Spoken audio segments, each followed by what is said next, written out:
Hi to everybody.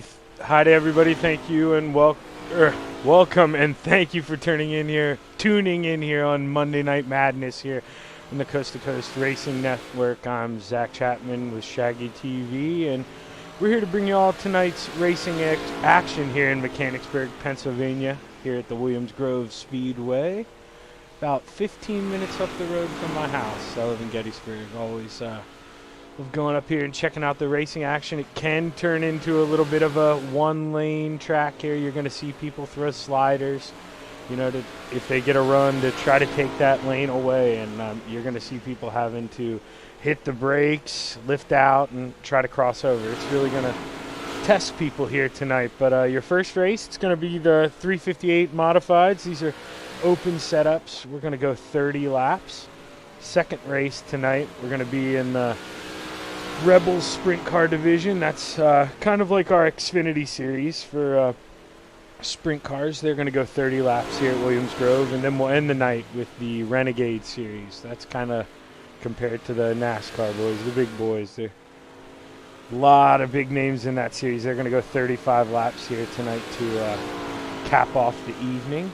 But should have a little bit of time to kill. Kickoff won't be till around 9 o'clock. Let me give you a rundown of the points here. Right now, your current point leader is Samuel Bachman, followed by Anthony Morano, Patrick Spangler, Trent Verstraeten, and rounding out the top five is Dean Reynolds. That's all could change a little bit. We do this thing called drop. We have a drop week.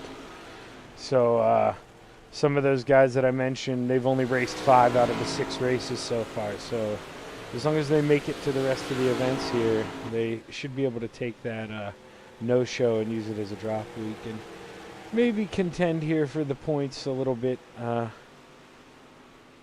And, they're not out of it. I mean, even guys that have run 4, Randy Shrews is a really good driver. He's as high up as 13th in points, Some guys have some bad luck. He just keeps showing up. You never know what could happen. You sling off a win here and there. But Williams Grove's definitely a good track for an outsider to get a win, I would say. Pretty much anything can happen. If you qualify good, you want to stay up front. That's the thing here. Really, really hard to pass. So you're going to see guys wanting to qualify towards the front and stay there. Make sure, you're battling for first at the end of Heat 1. That's life or death there, depending on how many guys we have here. That's 3 or 4 different starting spots. So you're going to see guys fight really hard for the win here in heat races. Is a testament to how hard it is to pass here. Let's go on board a little bit. Let me switch screens. Let's take a lap here. Right now we're riding around with Dylan Kinsey.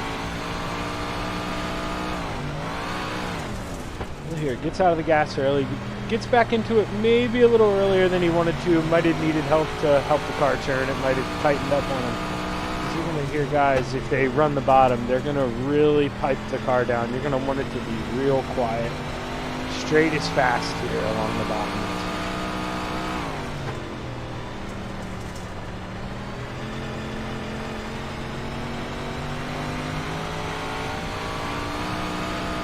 He's getting as close to that wall as he can going on the backstretch.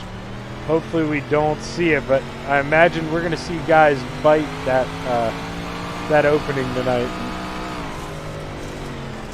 I'm guessing, take them a lot to update it, but the famous bridge there, that is now gone. Dylan just went under. I'm a local to here, and they got rid of it over the winter. The famous bridge is gone.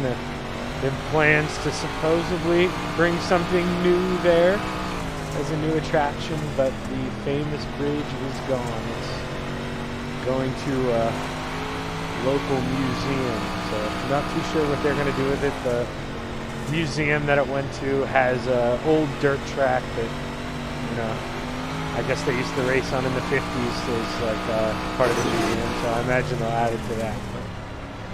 Definitely going to miss walking across that bridge at Williams Grove. You get a lot of cool pictures up there, and definitely was real exciting for little kids. It was one thing I look forward to as a little kid. So hoping they bring something back real soon.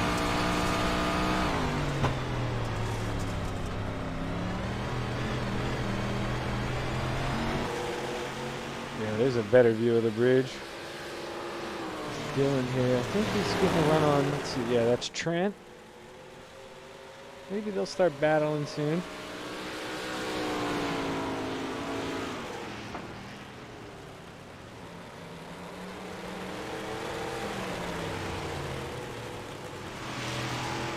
Why does he catches and he pulls off? I don't blame him. Can't show your hand. Let's ride with Bob the Good for a little bit.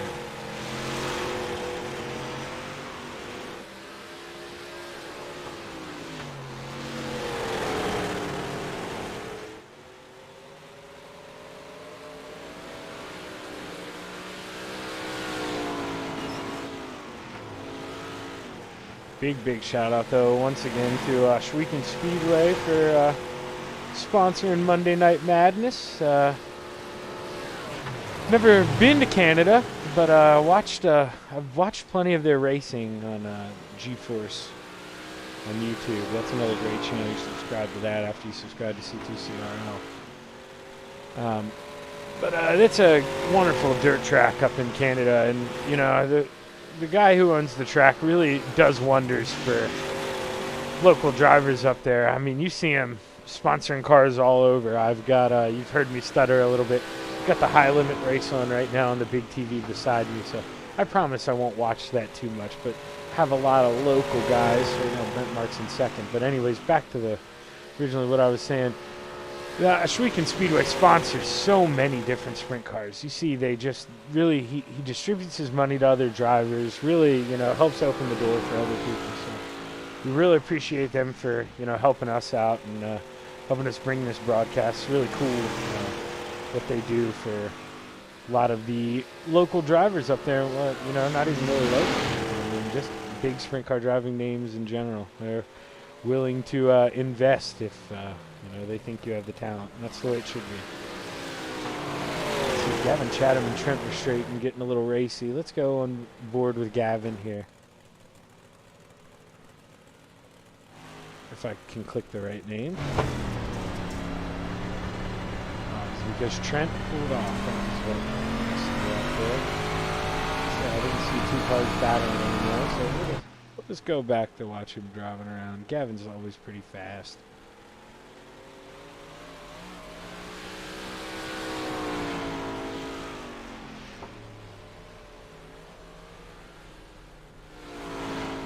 It is 7 o'clock here, so I imagine any minute here they'll be going to qualifying. So right as I say that, I believe in the top it's saying finish up there. So seeing the checkered flag. Yep, I will be rolling over to qualifying here. Let's whoever pulls off first will get the honors here. Let's see what my timing says. Dylan Kinsey's gonna pull off first. So let's ride along with him for the first lap. Okay, never mind. He's just going to get in this car and sit there. Let's go with Jeff Barker. He was second, I believe. Jeff Barker, he's another one. You know, no slight at him. Obviously, I'm up here in the booth. I'm not out there driving. I'm way better than me. But Jeff has improved so much. He's a guy who, you know, is kind of just contending back of the top 10. And now he's a guy who he's been winning heat races this year pretty consistently. He's very fast, and he knows how to get around, and he uses patience to do it. So he's not a guy who pounds you out of the way. He's real quick, and he does it very respectfully. Let's see what kind of time he puts in here his first time around. He's gonna move to the top spot with a 21.06. Let's take a look at Isaac. No, Isaac Salas is just pulling out of the pit. Let's go to Samuel Bachman. He had the fastest. He's on pole right now with a 20.59. He actually just got kicked off by Gavin Chatham. So we'll watch Samuel's second lap here, see if he can improve. And then we'll drop back to Gavin. Did not improve. He's going to stay where he was. Or he did improve, actually. 20.58. Improved by 100th of a second. Not enough to improve his position. Gavin Chatham was a 10th slower that lap. Let's find Isaac Salas.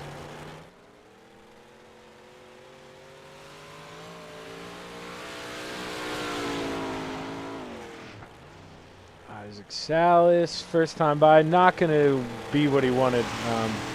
he definitely expects to be faster than that with a 20.88. Going to put him in currently right now 11th place as Connor Ross just passes him, moves up to 9th with a 20.88. And that's going to be the end of caution.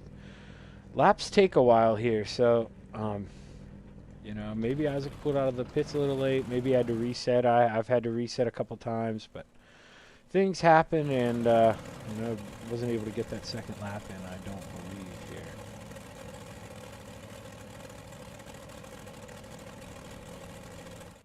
Let's go ahead and read you off the starting grid here for the 358 Opens. Brought to you, Heat Race 1, brought to you by Flatline Racing Body. Quality racing bodies produced by former NASCAR Regional Short Track Champion Dan Chapman in the iRacing hotbed of Clarence, Iowa. Starting on the pole is going to be Jake Henry in the 171. On the outside him, the 397 of Alex Pomerleau. On the inside of row number 2, Dylan Kinsey in the 083. On the outside, Kelly Wheeler in the 110. Rounding out the field in row number 3 is going to be Brandon Dittmer in the 83 and Greg Boydell in the 014.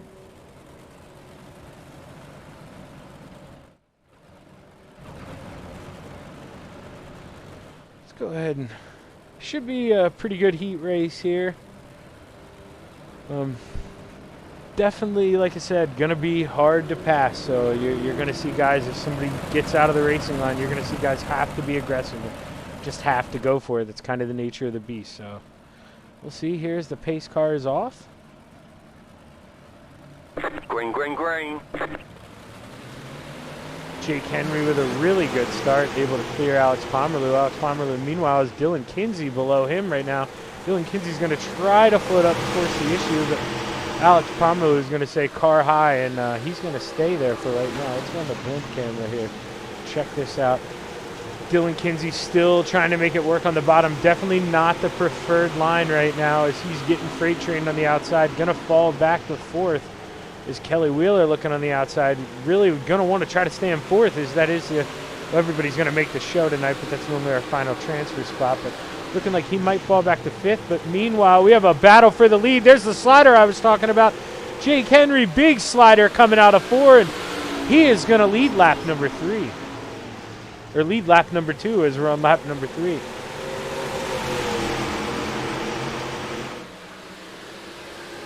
Alex Pomerleau, though, he's right there. And that may have messed that up unless I was looking over at the thing. That may have been Alex with the slider if it was. Sorry, but what an amazing slider.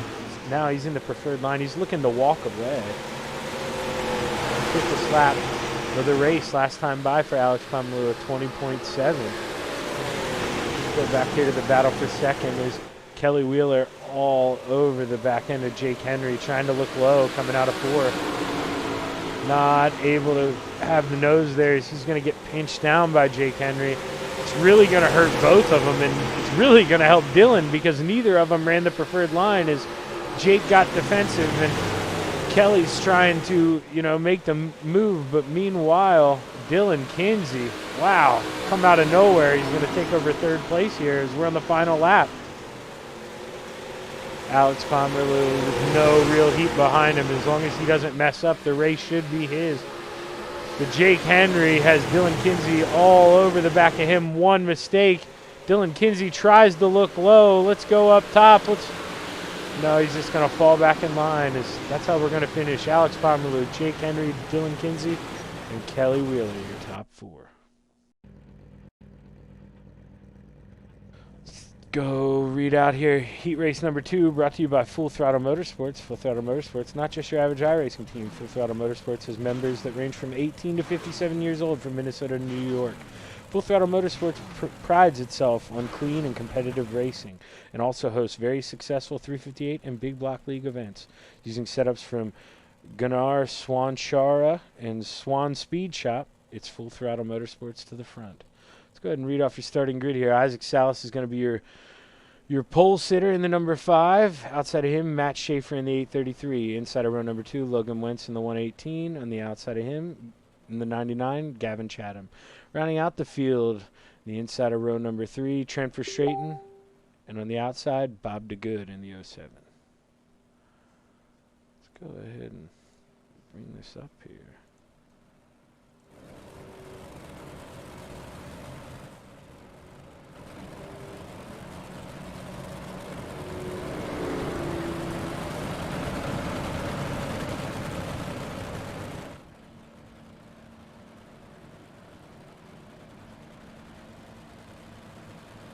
Whoops, sorry. Was Green, green, clicking the green. wrong button. I was talking to myself there as Isaac Salas leads us off of the green flag.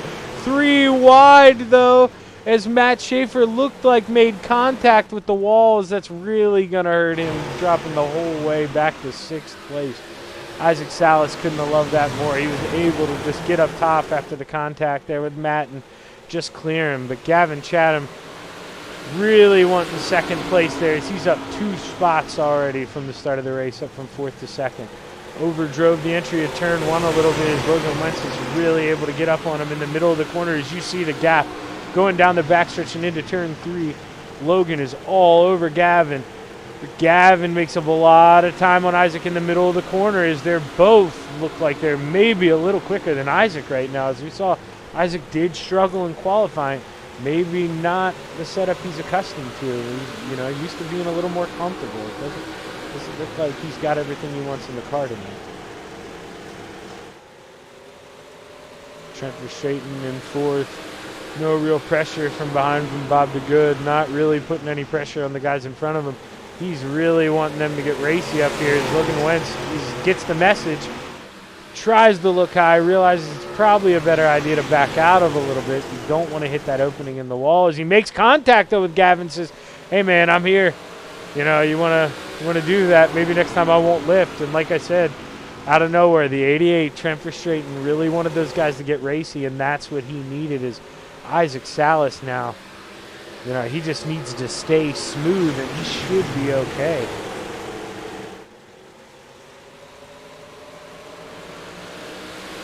Take a look at the lap times this time by as we have 1 to go. Gavin Chatham was your fastest car and ran the fastest lap of the race at a 20.67. He definitely looks like he has been fast. Just has maybe been held up by Isaac a little bit, but Isaac goes defensive in turn 4. As this is the last lap. That's what you got to do, and he's going to be heat race winning number 2, followed by Gavin Chatham, Logan Wentz, Trent Verstraeten, Bob DeGood, and Matt Schaefer.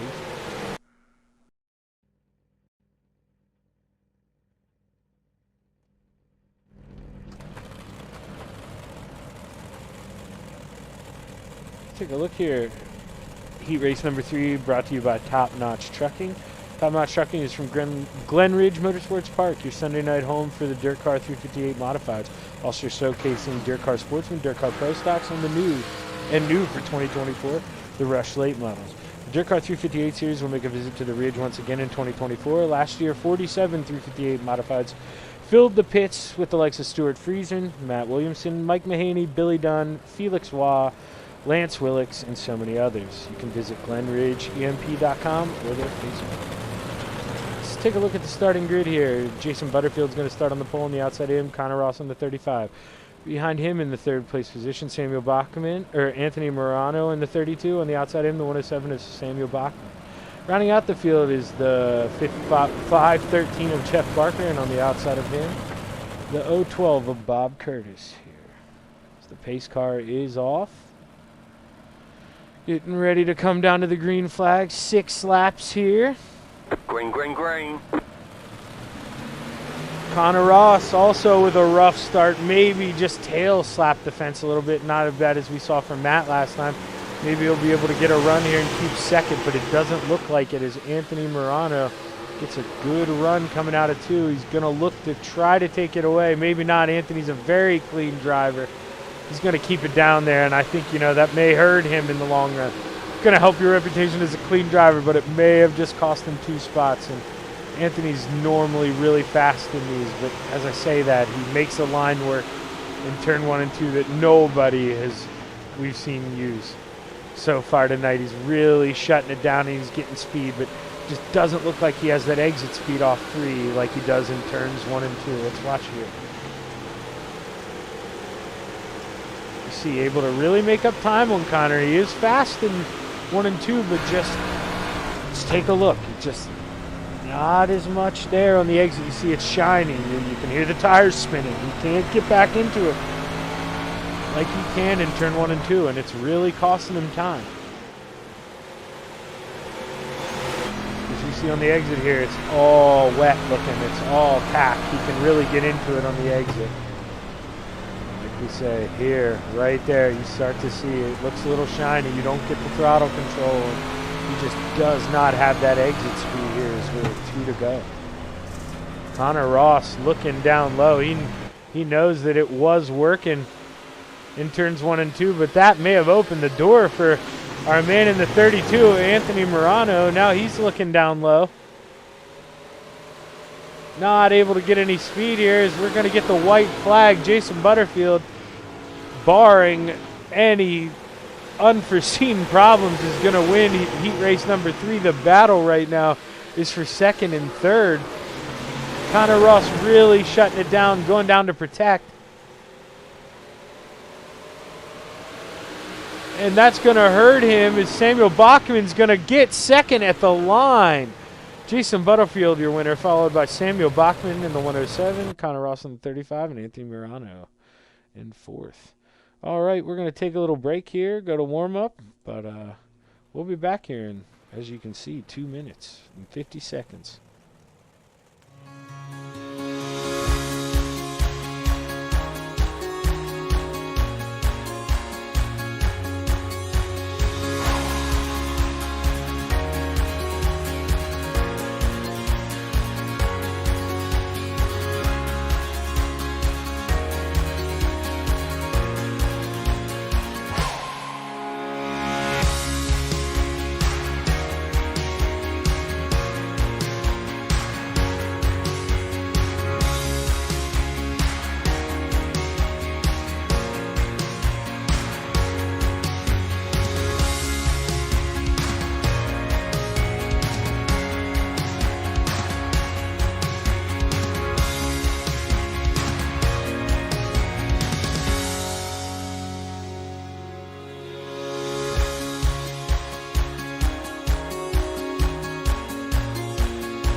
Alrighty, we're back here, and warm-up's got about another 30 seconds for the drivers to beat up the track a little bit. Right now, your top position in warm-ups is Gavin Chatham with a lap of 20.64, followed by Anthony Morano with a 20.65, so almost identical. A little bit of a gap back to 3rd place at a 20.72 with Logan Wentz, but everybody fairly close, and I think we're going to see a real good race.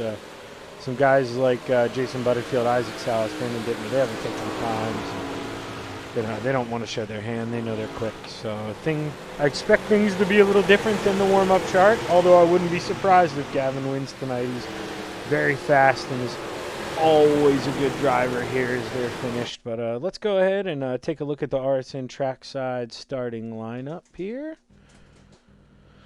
Starting on the pole is Alex Pomerleau in the 397, followed by Isaac Salas, or on the outside of him, Isaac Salas in the 5. Inside of row number 2, the 93 of Jason Butterfield on the outside, Jake Henry in the 171. Inside of row number 3, the 99 of Gavin Chatham. On the outside of him, the 107 of Samuel Bachman. On the inside of row number 4, the 083 of Dylan Kinsey. On the outside of him, the 118 of Logan Wentz. Starting inside of row number 5, the 35 of Daddy's Money, Connor Ross. On the outside of him, the 110 of Kelly Wheeler. Inside of row number 6, the 088 of Trent Straighten. On the outside of him, Anthony Morano in the 32. Inside of row number 7, the 83 of Brandon Dittmer on the outside, the number 7 of Bob the Good. Inside of row number 8, 513 of Jeff Barker. Outside, 014 of Grant Waddell. Rounding out the field in row number 9, you have the 833 of Matt Schaefer and the 012 of Bob Curtis. So, gonna have 2 laps here. Driver's should get 2 pace laps. Think about what the plan is going to be. Alex Pomerleau is definitely going to hope for a real good start and hope Isaac has a bad one to maybe get some clearance. We've seen some guys dedicate to the bottom. Anthony Morano, and you saw it didn't really work out for him. Lost 2 spots and was able to put some pressure on in 1 and 2, but in 3 and 4 just didn't really have it. So I imagine you're going to see guys run the bottom later, maybe with 10, 12 to go, as you know, you don't have as much rear tire left and you lose a little bit of grip up top. And got to remember these things are 358, so they aren't the big blocks. You know, not as much power, so you really want to keep the motor wound up. And if you're going to go up top and really have to let out because of how slick the track's getting, you know, it may be faster just to let out and go around the shortest way here. Williams Grove's definitely one of those different tracks that not your typical, you know, racing line. Will move, and like I say, we're going to see some sliders, and we're going to see things people have to adjust to other people. But if you're watching out there, let us know who you think's going to win in the chat box. Hopefully Marty is feeling better. He was sick tonight. I forgot to mention that. That's why I'm here. So Marty, if you're watching, let us know who you think's going to win, and man, I hope you're feeling better. But it's coming out to the Lucy Olson green flag here. Alex Pomerleau in the 397. Going to look to kick him off here. Green flag. Green flag's out. You can hear somebody tap the wall ever so slightly, but didn't look like there's any big problems as Gavin Chatham looks like gets turned. The yellow flag is out. And we do have a caution in turn 1. Kind of expected at Williams Grove. I hate to say it, but until you get used to the guy in front of you and their lift points, you're going to see that happen. I mean, guys run different lines, but let's take a look here. I've got it in slow-mo right now. Let's watch the 99 of Gavin Chatham. I think he's going to get some help from behind. Yeah, Brandon Dittmer just comes in a little hot. Gets in the back of him. Let's go ahead and let's ride on board with Dittmer here. And, you know, like I say, this is going to be expected.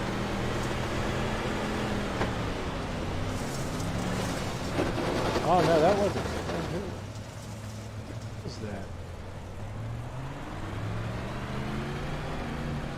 Sorry to blame you, Dittmer. Let's go back and look at this one more time. Oh, the 83, that's Dylan Kinsey. Well, Brandon, I owe you one because it wasn't. Looks like it was Dylan Kinsey here that just came in a little hot. Yeah, just a little love tap, but when, you know, you're already sideways and off the gas, it doesn't take much for these things to lose control, as we see. Not sure if we'll go to a single file restart here, or maybe since that was the first lap, I think it might still be double file. They might, you know, basically consider it almost like a complete race restart here, but we'll find out together. Didn't pick who I thought was gonna win though. That's something normally Marty and I do, and you know, I don't want to jinx him. He's my friend in here for sure. We're not teammates, but he's definitely a guy who he's younger than me, but I look up to him racing. He's very fast, and he's always got a good attitude. I think Isaac Salas probably will bring this home tonight. I think we'll be able to find a way around the 397, but looks like we are going to go single file here. The lights are off on the pace car, so coming around this time, we're going to go green. We'll go over in the Chapman Racing drone here.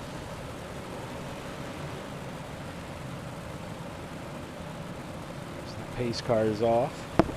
Man, that pit road entrance, when it rains here in real life, it gets so swampy. Right there.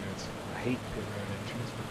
Alex Pomerleau's off, gets real good fire, able to use it to see gap Isaac by 2 or 3 car lengths. Isaac does the same back to third, so he doesn't really have any heat behind him. Going to be able to see if he can go to work on Alex here.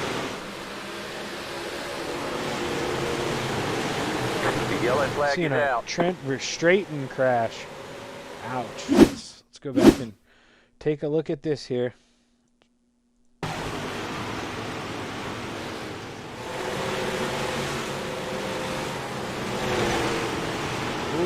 Just hit the inside wall and bounced up. Luckily, nobody else involved. So just a single car spin. We'll take a look at it one more time. We'll watch it from the aerial cam. You see, just here on the exit, just trying to get as low as he can, trying to really diamond it off. Just clips the wall. Luckily, everybody behind him able to avoid him, and single car spin, and we'll be going back racing here.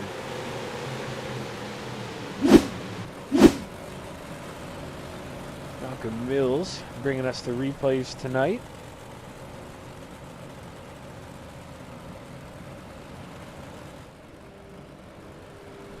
I say it every week, and I mean, who am I kidding? I'm probably never going to figure it out. I don't know why that thing says Weed Sport. I'm telling you, I change it every week. Right now on my screen, it says Williams Grove. I don't know how to get it to change, but bear with me because it is not a Weed Sport here tonight, as you can see right there. Beer Hill going into turn 3. That's a pretty famous turn here at Williams Grove. The pace car is off. So Alex Pomerleau is looking to get another good jump here again. Green, green, green. Isaac's going to do a little better this time. Not as big of a gap. Let's go back here and keep an eye on the battle up front. But let's go back here and take a look at some of this racing for the top 10 here. We'll go with Jeff Barkley rounding out 10th. Is there 3 wide ahead of him for 7th place? Anthony Morano in the bottom of that sandwich.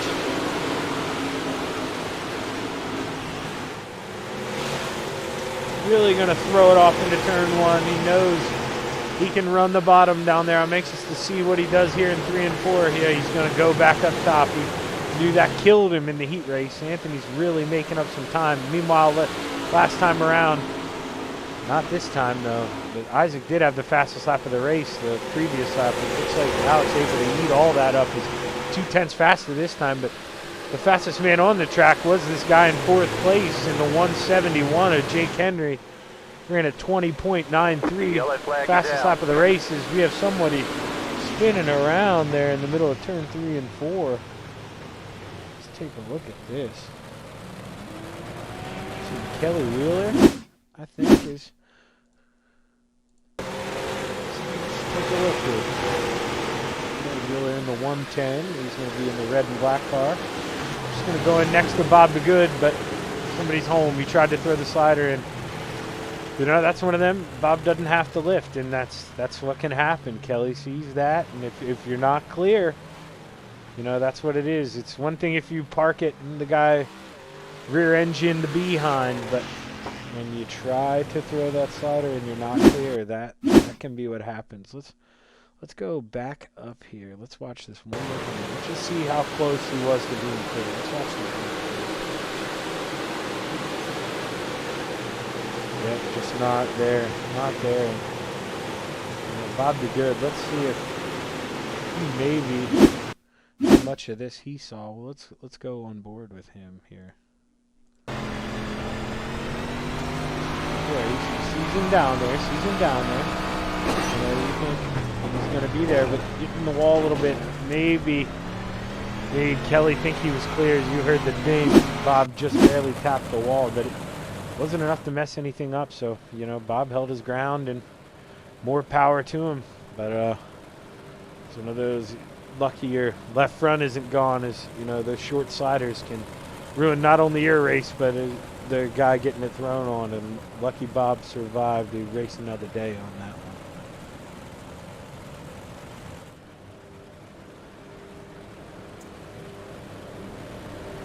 We still got a lot of racing left, only a fifth of the way through here, so I'm sure the boys are being told to settle down. Let's figure this out. But sometimes, you know, like I say, it is my local track, and I do love Williams Grove, but sometimes it can turn into a long night here on the iRacing Sim with all the different lines and people lifting early. But See what Alex Pomerleau can do here on this restart. We'll go back to the Chapman Racing drone here again. See if he can get a good gap on Isaac.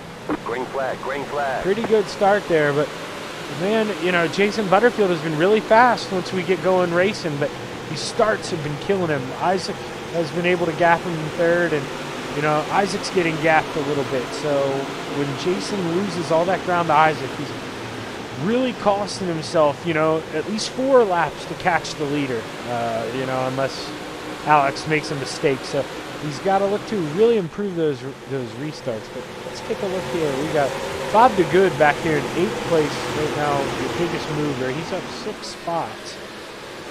So he's survived that slider earlier. Not really any pressure in anybody in front of him. Got a little pressure from behind. Flag is out. And Jeff Barker, as we see, we have another caution. Must have been towards the back of the field there. We were riding with the guys in 10th and didn't see anything. So let's go ahead and take a look here. I'm seeing Gavin Chatham.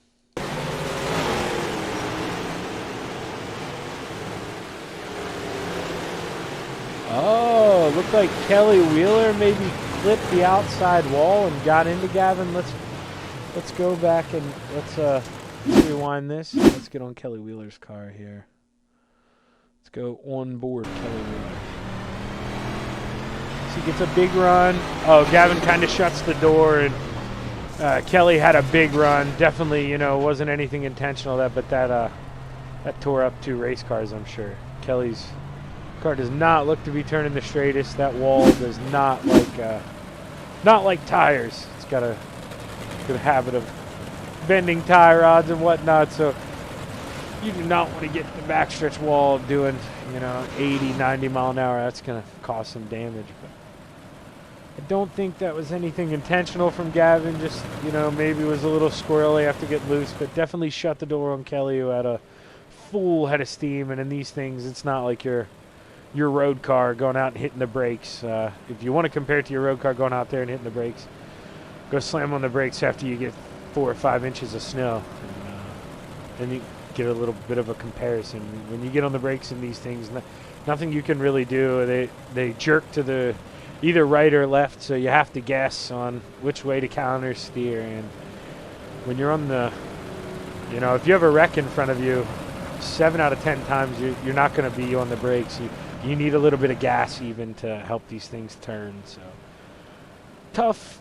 Nothing you can really do when a guy in front of you is coming up all those lanes, and Kelly definitely won't be the man to blame for that one here, as we're set for, I think, restart number 4 or 5 here. Hopefully they settle down as Alex Pomerleau looks to get a good jump here on Isaac Salas coming out of 4. They're off. Green flag, green flag. Much better restart from Jason Butterfield this time, able to stay on Isaac Salas and pressure Isaac this time for second. Not really going to let him breathe and try to run down the man out front, Alex Pomerleau, who right now with all the cautions hasn't really even had a chance to be tested. Let's go back to 10th place. Brandon Dittmer getting in the wall coming out of 4. Oh, slider! Brandon may have gotten a little bit of help sliding up there. It looked like maybe, I can't tell who that was who threw that short slider, but maybe Matt Schaefer it looks like. But boy, that could have been bad. But we do have a change for second. Jason Butterfield able to get by Isaac. He has been one of the quickest guys on track. That battle really extended the gap. I'm anxious to see here if he had it at the line or if he'll have to give it back to Isaac, but we'll find out. Let's take a look at what this caution is. Matt Schaefer, what I'm hearing? Let's take a look here. Matt Schaefer in the 813. Saw contact a couple laps ago. Oh, just tried to maybe diamond off the corner and somebody was there. Oh, and he's going to roll. Oh, and he can't get on all 4s, so he's going to have to teleport to the pits. We do have a long cautions here, so he may get a chance to come back out. Let's take a look here in the blimp cam. Let's see. Maybe he came down on him or an aggressive pass. No, definitely. He just tried to diamond off. Didn't know car low, and that can happen. But see, he paid for his mistake there. So we'll have to see if he can get back out and manage to stay on the lead. Looks like, though, Alex Pomerleau, still your man out front, but Jason Butterfield was able to keep second. Don't mind it says Brandon Dittmer is in first place, but that's just a scoring error. That's going to refresh here whenever they get green. Sometimes SDK doesn't always want to behave itself, but we're a third of the way through. Haven't really gotten a lot of green flag laps in, but you see Jason was able to take advantage of the few that we did get in, really able to put the pressure on Isaac Salas and get by him, and now we'll have to see if he can go to work on your leader, Alex Pomerleau. We're going to be a third of the way through the race here.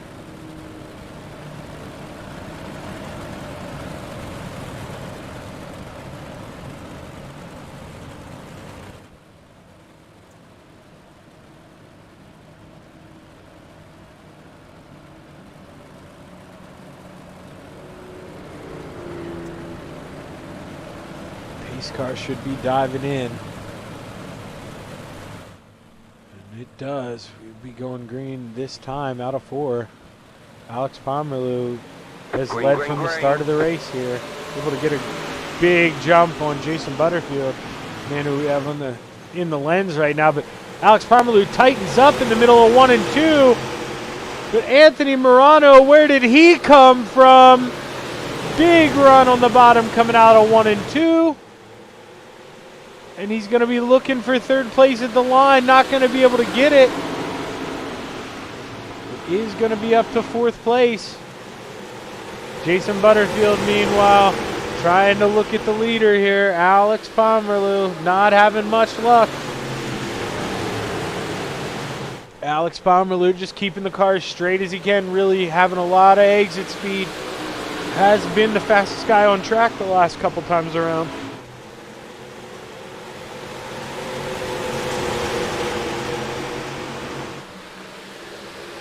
But now, looks like the car may be coming to the man in the 5 a little bit. He's starting to get a little bit faster. He's keeping the pressure on Jason. Jason not able to get away. Isaac thinking about looking low. And if he's going to look low, he's going to think about throwing a slider. He knows he needs to get back up there. Not going to be able to do it this time. And Alex Pomerleau loves what he's seeing. Now, he does not love that. He loved the green flag run. And they're racing behind him. Let's see who the culprit is here. I'm not too sure. I'm not getting much information.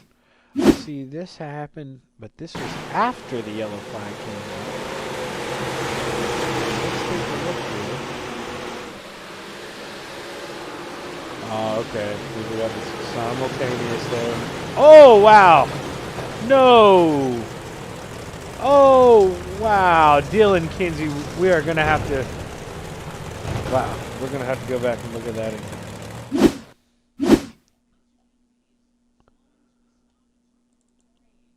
Let's ride on, dude. Oh, nowhere to go. Oh, my gosh. The caution had not come out yet because the way he had spun, it was able to keep it straight. So that's one of those things where iRacing thinks like, oh, okay, we're good to go. Let's take a look at, and let's slow it down right here. Just nowhere to go. He's in the middle, 3 wide, just boom, and then it just starts the chain reaction. That's a tough break. And you know, all that could have been avoided if a caution comes out right away. Nothing really Jake could do. You know, he's a sitting duck with a damaged car. It's not like he wants to just be floating out there. He's hoping that the caution had already come out and that he doesn't have a full roaring pack coming at him. There's nothing he can really do on that. And that's what happens when the caution doesn't come out right away. So, you know, that's why in real life you see guys, any any spin or, I mean, basically any flip nowadays in any type of racing, it's automatic red flag. So guys will shut their cars off and come to a complete stop. Tough break for the guys behind the car who did the full 360. Yeah, but we're almost halfway. Here's Alex Pomerleau, who's been your leader for all of it. All the cautions, all the green flag restarts. Here's another one to add to the list, and another good one.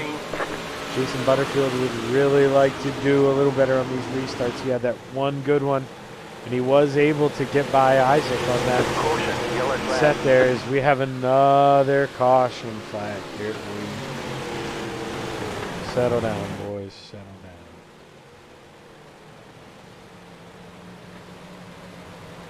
Let's see what happens here. Maybe Logan Wentz? We'll find out.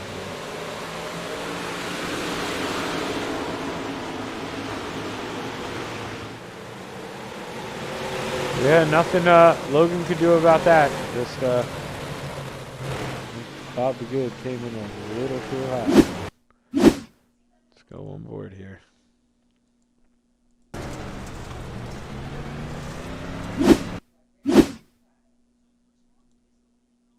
Yep, you see it there in slow-mo. Just gets in a little hot. Let me see if I can go back a little further. We'll just ride on board with him from the green flag here. He's going to start up a little higher, so he's going to have a bigger run here at the end of the straightaway. So he's making up a little bit of time. Just drives in a little harder than Logan does, and just almost the same thing we saw in lap number 1 with, I can't remember who was in the accident. Almost identical spins there. Just giving them a little tap when they're sideways in the middle of the corner, and that's all it takes.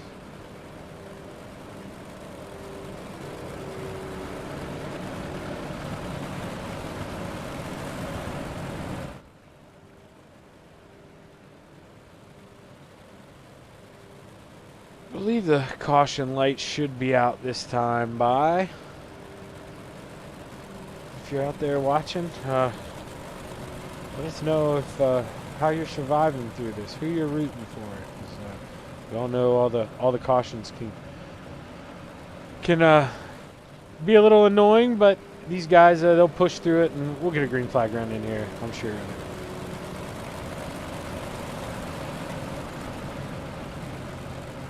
But if not, we'll definitely be treated to some great sprint car racing here tonight.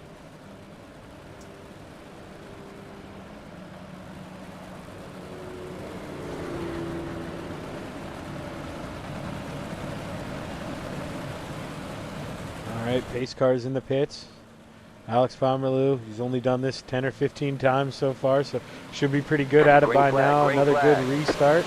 Isaac Salas all over Jason Butterfield for second. Say maybe he thinks about going down low, but Anthony Morano, the man behind him, he's going to do it.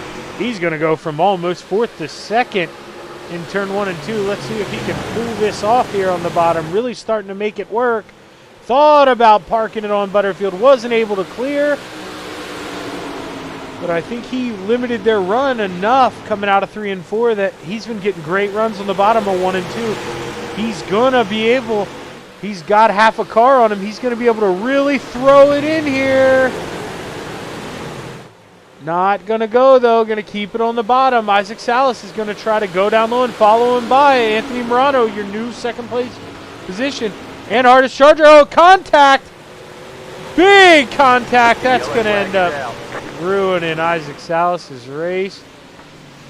That's a tough deal. Let's take a look.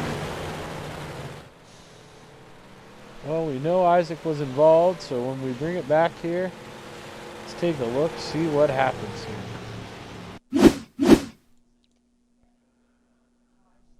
Go back a little further than this.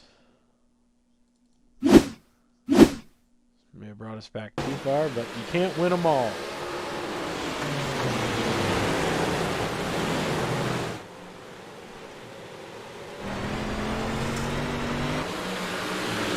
Isaac, a little bit of contact. He's just going to have to jam the brakes up, and he gets cocked from behind. Looks like Bob the Good. No, both of them went around. Let's ride on board here with Bob McGoon. Let's see here.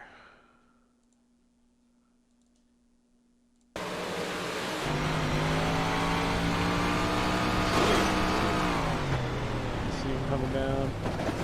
Not anytime. Like I say, you can't really jam the brakes up on these. His only move would have maybe been to goose it up a little bit and go the highway around, but you know that's not really what you're thinking about. It's always easy to backseat drive right here, but not too much you can really do there to avoid that outcome. But I'll tell you who loves that outcome: Jeff Barker in the 513.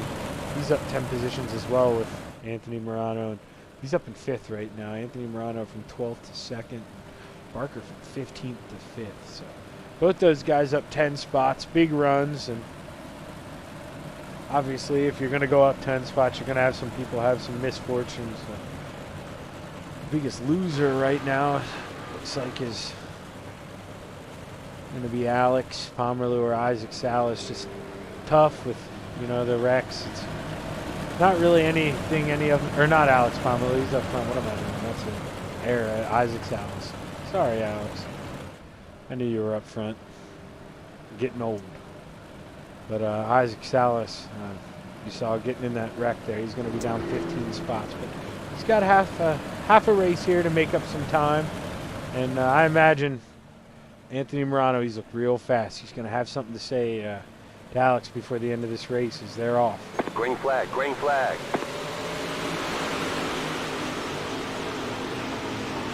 Anthony Morano going down to the bottom. Nobody warned Alex that that's Anthony's fast line. That's what Anthony wants right now. I don't even think he's doing it out of necessity to pass. I think it's a little bit of both. I think we saw him work on the bottom earlier in the heats. He likes the bottom. He loves to roll the bottom, and he's going to give it his all to make it work here. Bad entry to turn 1 really cost him some time.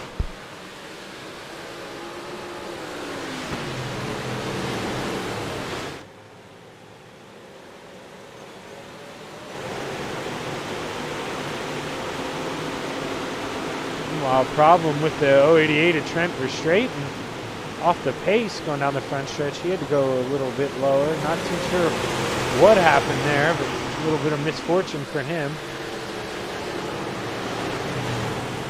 Connor Ross up into your top 5, able to get by Jeff Barker last lap. Trying to go to work on the 93 of Jason Butterfield.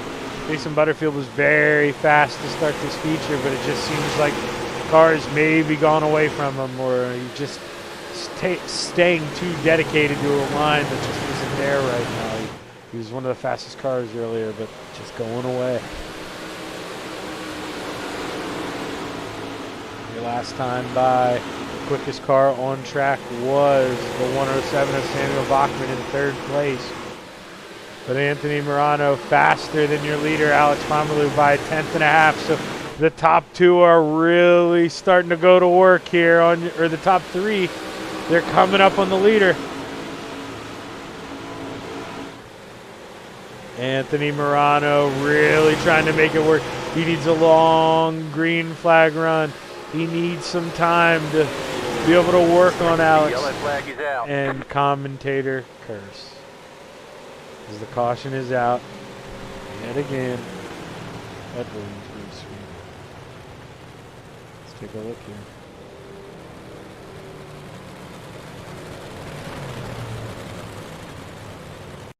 Let's see, Jake Henry possibly. Take a look. He's going to be in that white and blue car in the back, so maybe he runs into something. Yeah, just contact in front of him. And gonna turn Matt Schaefer. Not really anywhere. Matt just gets in the car in front of him, and then Matt gets kicked from behind. Typical car accident, basically. You know, that's just what happens. Bump, then you get in the brakes real quick or let off. The guy behind you doesn't react in time, and then you get bumped. So just a product of people lifting at different times and, you know, running different lines. That's gonna happen. I said it once, I said it 1,000 times. But The man in second place, Anthony Morano, he is not going to be a happy camper every time he tries to get a run on your leader, Alex Pomerleau. It just seems like he gets a caution to stick a fork in that run, but looks like the lights are off and Steve King Pace car is pulling into pit road. And Alex Pomerleau yet again will lead him to the green flag. Hopefully this is our last green flag start of the night here, as we'll have 6 Green to flag, go green as they flag. come across the line here. Not a good start for Anthony Morano.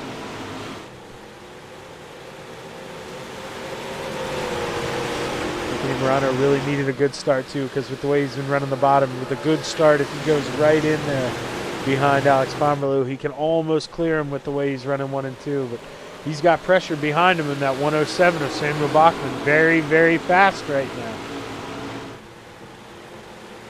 Samuel Bachman really ripping the lip up top, but Anthony Morano trying to look low on your leader, Alex Pomerleau. Let's go to the Chapman Racing drone. He's got him clear. Alex got in the wall. He's going to go from first to fourth.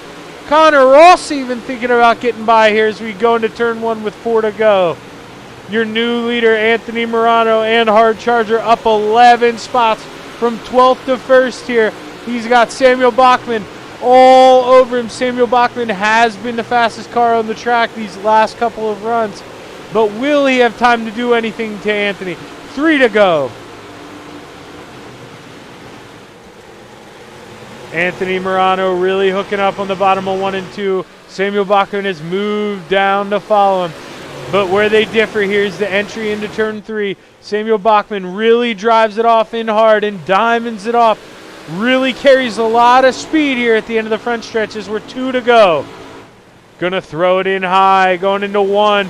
We'll really try to carry speed, but it's just not gonna be as good as the bottom in 1 and 2 right now. Anthony Morano is running your preferred line, but all the speed he carries into turn 3, Samuel Bachman is all over the back of Anthony Morano here as we ride on board for your final lap. You hear him kiss the wall a little bit. That's going to hurt his chances for the lead. Anthony Morano, barring a big mistake, should be your feature winner here tonight. Anthony Morano coming out of 4, able to lead your last 4 laps after a mistake from your leader. And Anthony Morano in the 32 will be your winner, followed by Samuel Bachman in the 107, Jason Butterfield in the 93, Alex Pomerleau in the 397, Connor Ross rounding out the top 5 in the number 35, Dylan Kinsey in the 083, Kelly Wheeler in the 110, Logan Wentz in the 118, Gavin Chatham in the 99, and rounding out the top 10 tonight is going to be the 513 of Jeffrey Barker. But wow, what a comeback we saw from Anthony. Started way far back after really having a tough time in the heat race. Got stuck on the bottom, but you know, him running it in the heat race may have ended up helping it wear in for him that way in the feature. It was a great run for your top 3. Let's see, let's give them some time to come back up in the booth here. Let's see. Just let them hang out in the waiting room, or we will just be hanging out until we see some people pop up in the waiting room. But, man, we retreated to a heck of a race there. Tough break for Alex Pomerleau, able to lead most of the race, but just got into the wall and the entry of turn 3. You know, that's something actually we can, let's go back and let's take a look at that while we're killing time here. Let's go ahead and let's look at Alex Pomerleau. And let's ride in the blimp camera. Let's see what happened. He's coming out of turns 1 and 2, so he knows he's got him down there. He's going to try to drive it in off deep. Just got in the wall a little bit at the end of the straightaway, and I'm not sure, maybe bent the right rear, maybe it just drove up over the lip, but Anthony Morano able to really benefit from that tonight and never really look back. Let's see if we got any guys up in here in Discord now. So let's bring up Jason Butterfield, the 3rd place finisher tonight. Hey, Jason, Zach in the booth, man. You got a copy? I sure do, boss. Well, hey, man, it was a great race tonight, and you looked really, really fast at the beginning of the feature. You were running the fastest laps of the race, but do you think maybe the track just went away from you? Were you set up for something a little different, or tell us what happened? I think that was all driver error right there. I kept on entering the corner wrong. I was doing good in the middle, but my entrance was screwing up my exit. Yeah, this is we talked about it a little bit tonight during the broadcast, but this corner entry here is so pivotal and it's so hard because I mean we don't really race anywhere else like this. Tell us a little bit about how you try to angle the car in there and what your turning point is to get a good corner entry. With me is what I just try to do. I try to go in and just kind of whip the car to get it to roll over onto the right side for me. Um, when I'm on the top, on the bottom's so hard to run here. You gotta, you know, get on binders so hard just to run the bottom and go so slow. It's real tough to run the bottom. Yeah, it really is, man. But you did a great job ripping the lip tonight, and it showed with a podium finish. So congratulations. You got anybody you want to thank on the third place? Oh, sure do. All the guys over at Venom, Dean with Super Dirt Car Series, Garofalo's Imports, Brewer and Brewer, Otter Creek Lawnscapes, and most importantly, my wife. Yeah, man, can't ever forget to thank that one. Whenever I forget to thank my wife, I always hear about it. So, good job getting that out of the way. But congrats, Jason, and hopefully we talk to you again next week. Yep, thanks. That's Jason Butterfield, your third place finisher. Let's bring up your number two place finisher in the 107, Samuel Bachman. Hey, Sam, Zach in the booth, man. You got a copy? Yes, sir. How's it going? Well, it's going pretty good for me, but not as good as it is for you. You were real fast there at the end, and I noticed those last couple runs, you were the quickest car on the track. I think maybe you might have had something for Anthony, but you guys kept getting the caution flags. But talk to us a little bit about that. You were real quick. Yeah, I had a really good car right off the get-go. I could get that top side the roll in, and I noticed Anthony could get the bottom rolling in, but I felt the top just a little bit faster in certain points of the race, and it kind of stuck with me for a little bit. And towards the end of that, like last 5 laps, it kind of started going away right when we got past Alex there, but it came up with the second. I guess I'll take that.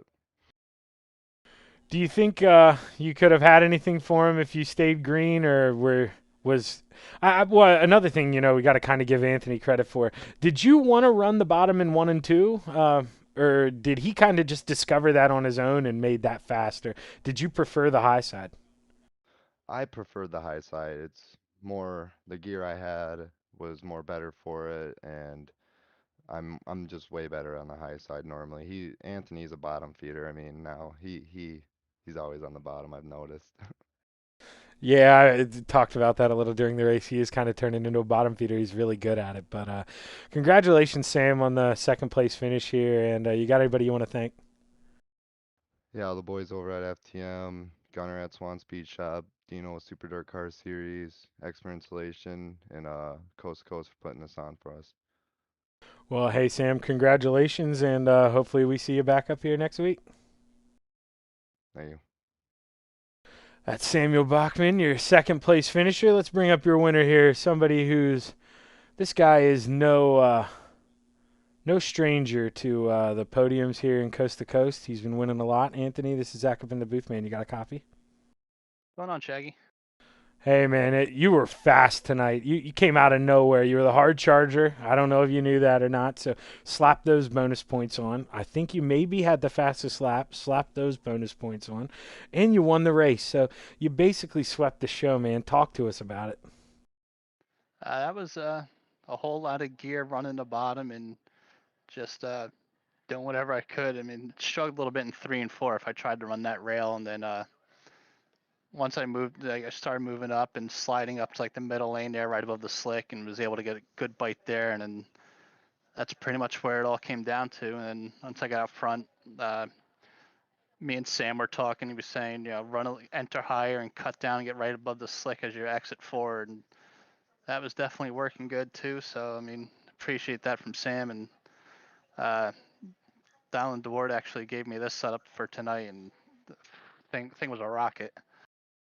Yeah, we've seen him run before, so I imagine anything he's in, it definitely is not slow, that's for sure. And you showed that tonight. I talked a little bit to Sam. I'm guessing he's your teammate, but talked a little Yeah. bit to Sam, and he talked about, how he did not like the bottom in 1 and 2, but man, it was amazing. Yeah, on that one restart, you went from fourth to second. I don't know if you paid attention to that or not, but the way you were hooking up on the bottom in 1 and 2, was that just all based on your gear?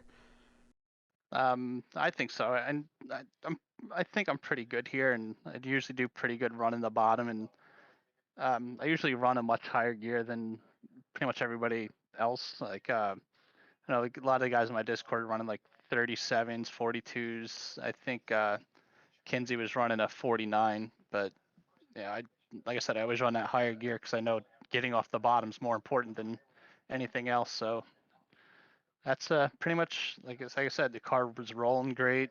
DJ did a great job on the setup, and the thing was just launching out of tail every lap.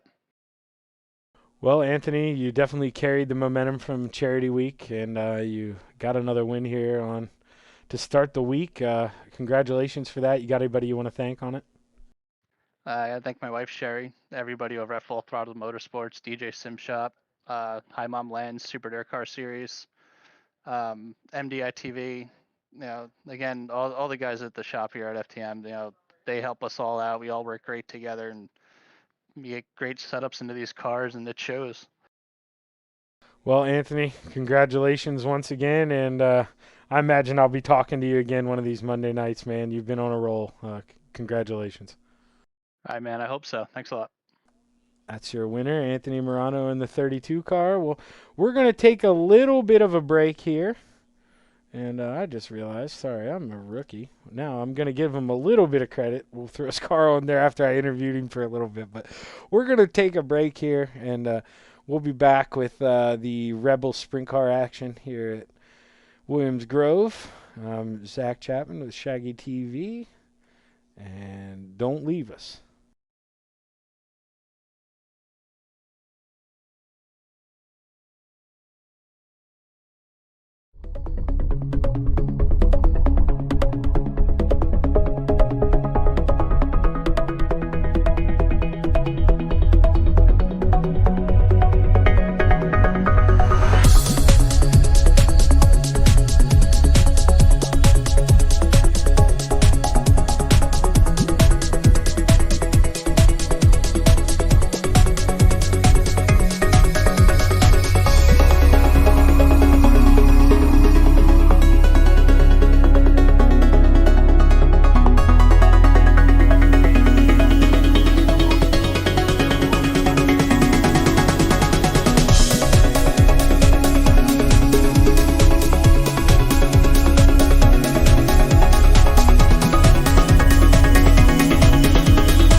It's time for another edition of RSN Trackside, powered by Bob Johnson Auto Group on Rock Sports Network. Kiss on the champion.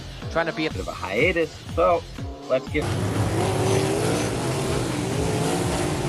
Right when we talked about it.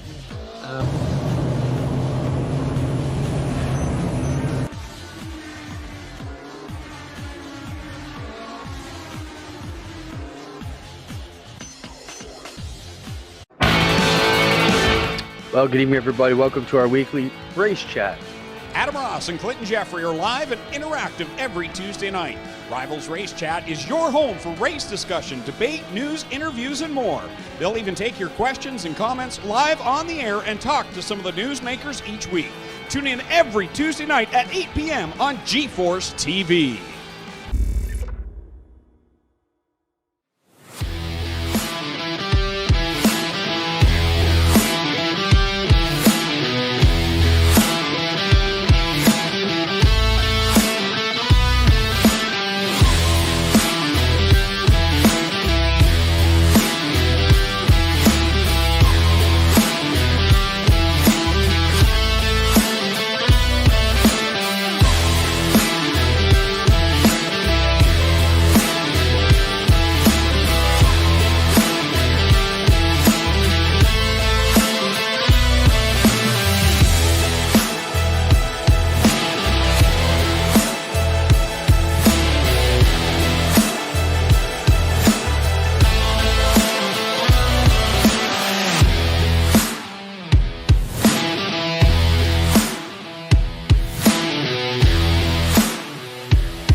And we are back here. I just realized that there's a driving line on for some reason. It wasn't on the last one. I don't know how that came on. So you're going to get a little bit of the insides here. We're going to turn that off. That's really weird, but that clicked on in between sessions.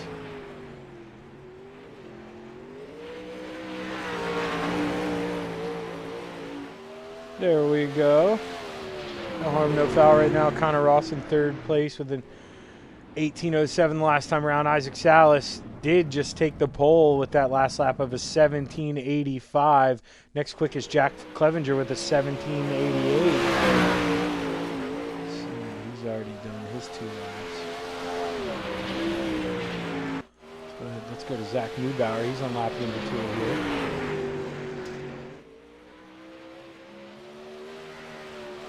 Looking for a big improvement right now. He's 13th. Let's see what he does. Get a big improvement.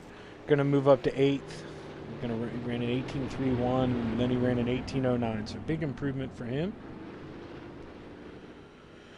And that should do it. Looks like everybody's run times. Let's give you your top 5 here. Isaac Salas, Jack Clevenger, Connor Ross, Gavin Chatham, and Jack Hitt. They are going to be your top 5 here.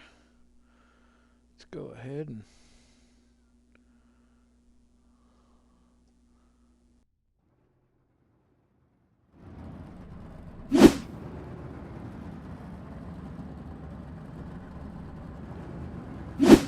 see if we can. There we go. Back live. All right, let's give you your heat number 1 starting grid, brought to you by Flatline Racing Bodies. Quality Racing Bodies produced by former NASCAR Regional Short Track Champion Dan Chapman in the iRacing hotbed of Clarence, Iowa. No relation to me, but Dan, if you want to hook me up with a race car, that would be freaking awesome. Let's give off your starting grid here. Right now, looks like Gavin Chatham's starting on the pole. Ty and Ulibarri did not make the grid, so Gavin Chatham's going to be your pole sitter in the 99. On the outside, Anthony Morano, followed by Isaac Salas on the inside. Side of row number 2, Greg Parmalee, and rounding out the field, Brandon Dittmer in the 83.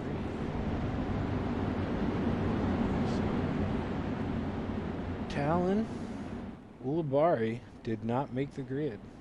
Stinks for him. But the man who does Green, all green, that is green. Gavin Chatham in the 99. Going to move him up to the new pole sitter. He needs a great jump. Able to easily clear the 32 by Anthony Morano. Anthony Morano, your feature winner in the 358s, the last race. He normally doesn't grace us with his presence in the sprint cars. He runs them every now and then, but he'll be the first to tell you they aren't his forte. And for something that's not his forte, he finishes in the top 5 in them quite often. So he's a very impressive driver and something that he's uncomfortable with. But he's got the guy with the fastest lap of the evening, Isaac Salas, behind him looking to get by.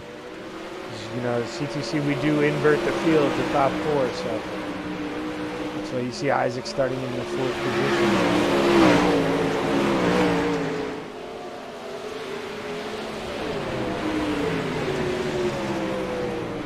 Brandon Dittmer, meanwhile, in 4th place, not having a lot of luck. Car looks very unstable, very loose. Talon was able to pull out of the pits. He is going to get some practice laps in, but basically all for naught after missing the grid. That's really going to put a damper on his night. It's going to be tough to come from the back here, but you saw Anthony 12th to 1st in that last feature. It can be done, but the sprint cars are a different beast. You got to keep them clean.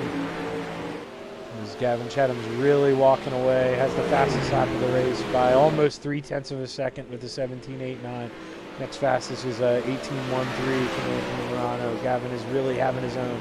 And right there, Gavin, fastest lap of the race, 17.13. Not really any battles anywhere. Isaac Salas kind of getting gapped here, just comfortably sitting in 3rd. Big gap to Brandon Dittmer in 4th, who's in the fence. And Greg Parmalee not able to really make up any time on Brandon to see if that car is damaged. But it's okay. He's just going to have to take it easy for these last 2 laps here. As Gavin Chatham comes out of turn 4, he's looking to take the white flag this time by. Gavin Chatham really letting it hang loose up top, going to try an experimental line. He knows he's got nothing to lose. There's a big gap behind him, going to move to the bottom. Try something on the bottom. And he's going to hook up, and he's going to be your heat race winner number 1. He's going to start on the feature for the pole, followed by Anthony Morano, Isaac Salas, and Brandon Dittmer. Gavin Chatham in the 99. Going to easily win this race time. Maybe not the full race, but easily going to win heat race number 1. All right, heat race number 2 brought to you by Full Throttle Motorsports. Full Throttle Motorsports, not just your average iRacing team. Full Throttle Motorsports has members that range from 18 to 57 years old from Minnesota to New York. Full Throttle Motorsports prides itself on being clean and competitive, and also hosts very successful 358 and Big Block League events. Using setups from Gunnar Swanchara and Swan Speed Shop, it's Full Throttle Motorsports to the front. Let's read off the starting grid for heat number 2. Greg Boydell starting on pole. Outside of him, Zach Neubauer in the 52.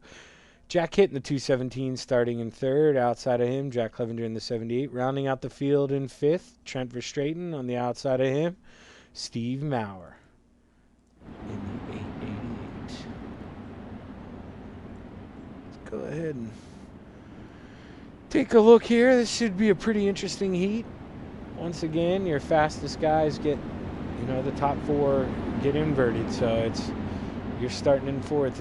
Right now it's because Jack qualified 2nd. So he's looking to really get on it and try to go up there and make a move. But he's got 3 other guys in front of him that want to win just as bad as he does. So he's really got to go. And with these things, it's got to make passes before everybody gets up to speed. If somebody has a bad start, you got to make them pay for it here as Greg Boydell gets ready to lead them off here for your green flag. Heat race number 2. Green flag, green flag. A great start from Greg Boydell, able to jump up in front of Zach Neubauer. But Zach Neubauer thinks about fighting back on the top, almost gets into the wall coming out of 2, but has a big run, but Greg Boydell shuts the door going into turn 3.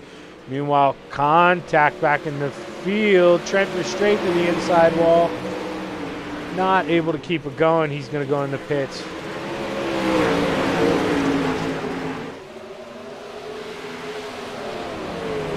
Boydell, meanwhile, just trying to walk away out front. But Jack Clevenger, big run. In the middle of 1 and 2, and Greg gets loose. Jack Clevenger, your new race leader, going from 4th to 1st. Meanwhile, Greg Boydell. Oh, wow. Greg Boydell. You saw that. Wrecked, went over the edge somehow. Man, tough break. Jack Clevenger loves this. He's already up front as we're not even halfway here. Just now took lap 4 of 8. There are only 3 cars left on this track, so if Trent's out there, he may want to pull back on the track if he was able to use that quickly there to get some spots back, because they'll mean everything here in the feature. But Jack Clevenger just able to pretty much run wherever he wants, can experiment a little bit. Zach, this isn't anything to, knock on Zach, but Zach clearly isn't as fast as Jack right now. And Jack was able to go from 4th to the lead in 3 laps. He can use this time to experiment a little bit. So in that last race, just try different lines. Don't drive in too hard to get the car sideways, as you don't want to wreck yourself. But if you want to experiment with something and you end up going a little too slow on the bottom, it's no big deal. You got a big gap, and now's the time to do it. 2 to go. Still only 3 cars out here on the track. Steve Maurer back in 3rd place. Let's see. Not too far behind. I mean, if something happened with these leaders, he could easily be there for it. But I think Jack's just going to be smart, run the bottom, not do anything too aggressive, make sure he can get this car to a starting spot, because there's nothing wrong with starting 2nd in the feature, and that's where Jack Clevenger is going to be starting here as he wins heat race number 2, followed by Zach Neubauer, Steve Maurer, and Greg Boydell to pull back out on the track, so he's going to finish in 4th and get that extra 3 starting spots for the feature from where he was. That's why you do that. Let's go ahead and read off the starting lineup for heat race number 3, which is brought to you by Top Notch Trucking out of Glen Ridge Motorsports Park, your Sunday night home for the Dirt Car 358 Modifieds, also showcasing Dirt Car Sportsman, Dirt Car Pro Stocks, and new for 2024, the Rush Late models. The Dirt Car 358 series will make a visit to the Ridge once again in 2024. Last year, 47 358 Modifieds filled the pits with the likes of Stuart Friesen, Matt Williamson, Mike Mahaney, Billy Dunn, Felix Waugh, Lance Willix, and so many others.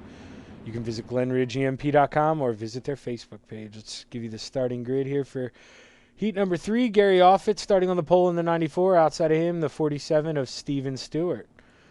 On the inside of row number 2, Brad Wade in the 814. On the outside of him, the 35 of Connor Ross.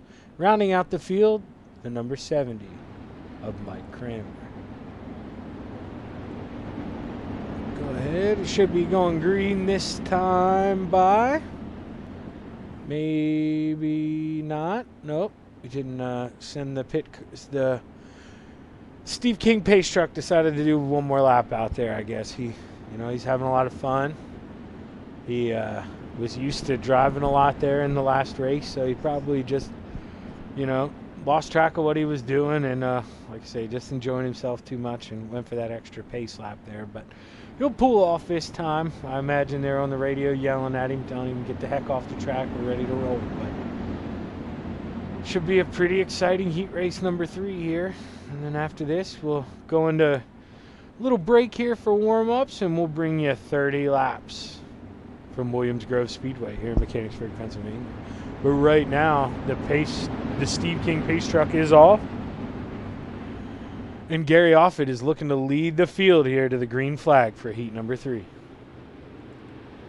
Green flag, green flag. Good start for Gary Offit. Going to be able to do whatever he wants here. If he wants to slide up or hold the bottom. Going to move up to the middle, which opens the bottom up for Brad Waite. Oh, Gary Offit contact with Steven Stewart. Going to get Connor Rowe. Able to keep going. Able to keep going. Not able to keep going. Not able to keep going. Well, we caught the end of that. But tough break there for Connor Ross. It's going to put a hamper on his night, or a damper on his night, and he's going to have to really come through the field here if he wants to do anything in the future. But It's deja vu, ladies and gentlemen, down to 3 cars again. They're kind of in their own area codes. So we are going to do something we normally don't do. Let's go back and let's take a look at this accident here. Let's see what happened. We're going to see Gary Offit come up the track. Steven's there. Steven tries to go up, nowhere to go. Connor's going to run into Steven. And Mike Cramner gets into him with nowhere to go. And Connor Ross is going to land on all fours. Try to keep going. But as we saw, the front end was broken. Brad Waite, still your leader up front.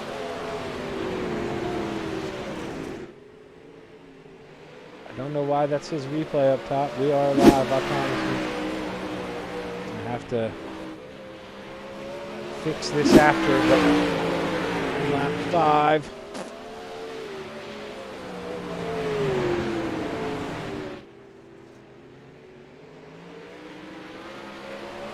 Gonna bug me, gotta fix it now.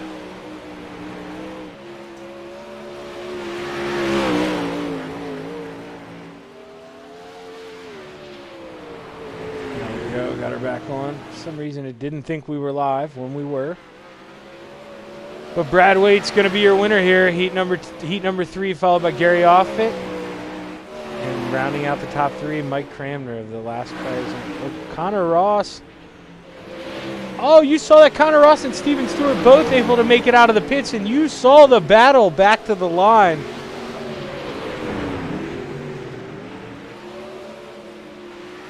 Oh, wow.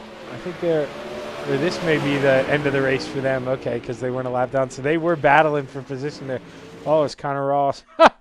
Maybe a little bit disgusted with himself, but we're going to go to, we're going to take a quick break here, and we will be back with feature action here at the Williams Grove Speedway in Mechanicsburg, Pennsylvania.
We're back live here. 30 seconds left in warm-ups as you're following Gavin Chatham, your fastest car on the track right now with an 18:49. Second place right now is Brad Waite with a 15:53. And Zach Newman as well. He's going to be a top 3. But don't sleep on this man, the guy who just won the feature. In the 358s, he's your 4th fastest time. Anthony Morano, he knows how to run the bottom, and I think the bottom may come in at the end like the last time. So we'll have to see. A lot of these guys are down there running the bottom, trying it out, maybe experiment with gears, but we'll have to see here.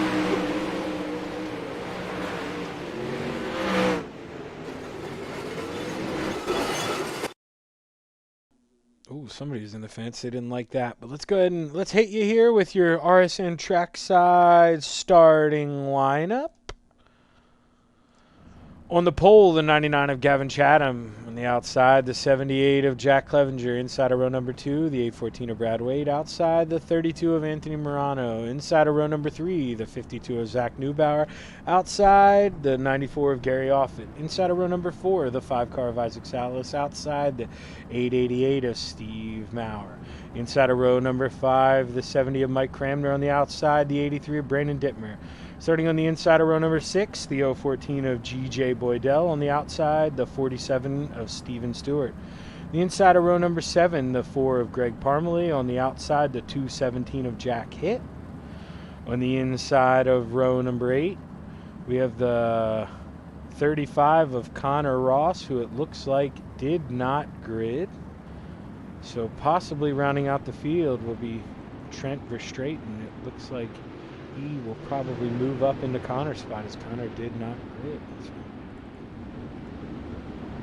Well, for my pick here tonight, it's going to be a tough race to pick. You saw a lot of things can happen, but I think Jack Clevenger, he's been real fast lately, and look for him maybe to carry that success over here at Williams Grove. I wouldn't be surprised if 78 car Jack Clevenger ends up walking away with a W tonight, but we'll find out here in 30 laps. Is the Steve King pace truck's going to go around here one more time as we get ready for the Lucy Olson green flag.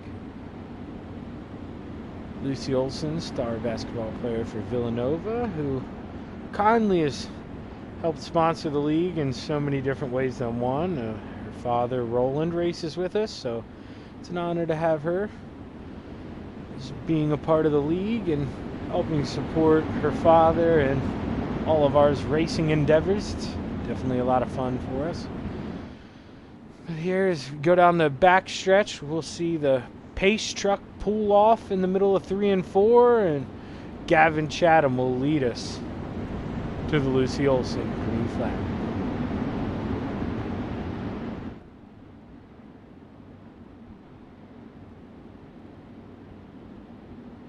Take a look here. Let's watch this start here. Green As flag, we're waiting green for the flag. green flag. Gavin Chatham looks to get a good start as we go in the blimp cam. Let's watch up front. We're going to see a lot of action as we see contact at the top of the screen. Cars go around. See Steven Stewart and Brandon Dittmer is what I'm seeing. We saw it live. I've had a feeling, so I went to the blimp camera. Let's take a look here. Let's ride on board with Steven Stewart.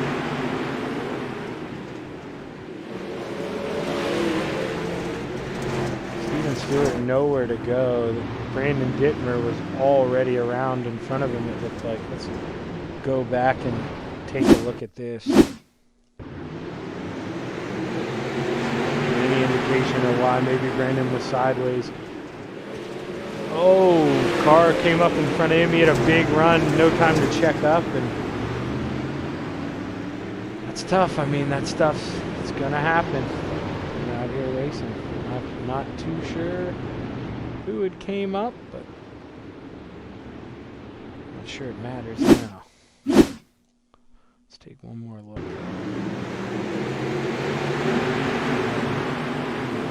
Stephen Maurer, it looks like. Yeah, just got a little sideways there in the middle. Brandon got a big run, no time to check up, and we have a caution out.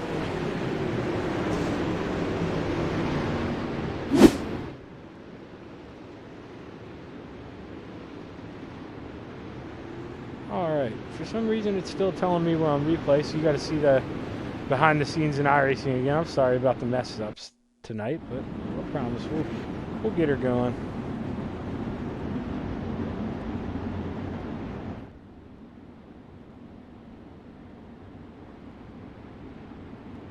Yeah, not too sure. It doesn't like it sometimes when I click to go back live, and it still says we're on replay, but let's see, we're not here as I think the lights should be getting ready to go off, I believe. Double file restart. Lights are off. Gavin, your leader, chose the bottom. And we'll have to see here. We're going to go back to the Chapman Racing drone cam here again. We're going to see if we can catch all the action going into turn one. I know it's not the best zoomed view, but going to be a lot of checkups and people swerving this way, that way, going into turn one, and we don't want to miss any of it here. As the green flag's out, great start for Gavin Chatham. Easily can clear. Go back through the field. They're 3-4 wide. Contact on the bottom. Still some contact. They're able to keep it going. Jack Clevenger trying to hunt down Gavin Chatham, your leader. Looks really fast there in the middle of 1 and 2. Not having to go the whole way around, and the car's still planted. But Brad Wade is thinking about sticking his nose in there. He's back there in 3rd place. Got a big run on Jack. Gavin Chatham going to go down and protect the bottom in 1 and 2. It's going to allow Jack Clevenger to get a big run here as we enter turn 3. Gavin Chatham committed to that bottom there, but now he moved back up in front. We have a caution.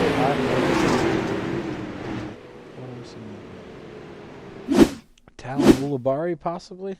Let's take a look. So Talon's going to be in the 19 car, that green car right there. Let's see what happens.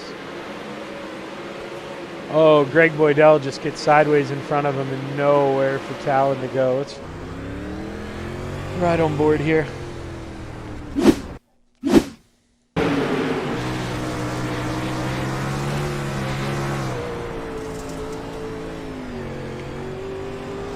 See, Greg comes out of nowhere and with the tail tap, he gets all out of sorts, and that's enough to bring the caution out.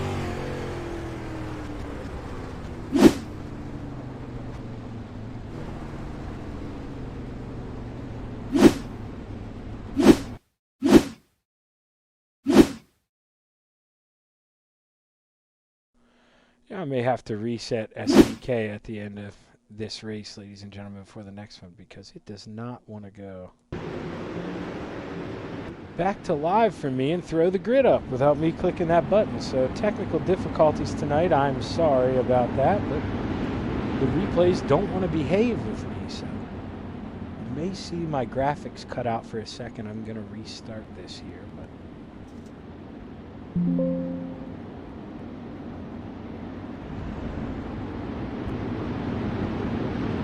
they didn't cut out. They're refreshing right now, so we'll see. Hopefully that ends our problems.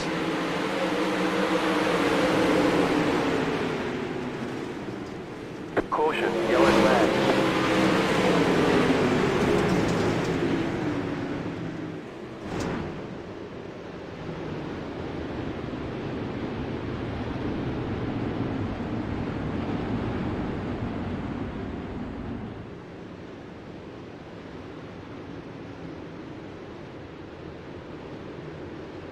All right, let's try and take a look at this one now. Sorry, having a technical difficulties. Let's take a look. Steve Maurer. So now he's in that red and white car. He just has to lift off the gas, and it's a lot of help from behind, and he's going to roll over here. Let's see if we go live. There we go. Just had to restart it. Nice. That's how you pump up a broadcaster. May have had a night full of cautions, but you get my software working, I'm a happy man. But not as happy as Gavin Chatham right now. He's very happy to be out front. Maybe wants to get some green flag laps going so he can establish a little bit of momentum, but he's able to pick and choose where he wants to be on these double file restarts, which, you know, puts the guys behind him at a disadvantage. So he's going to take advantage of these while he can, and hopefully, you know, he's hoping to get a big jump and they can stay green, but only time will tell here. The Steve King Foundation pace truck pulls off, and we're set for restart number 3 here as Gavin Chatham gets a great jump, able to move up the track once again in front of Jack Clevenger.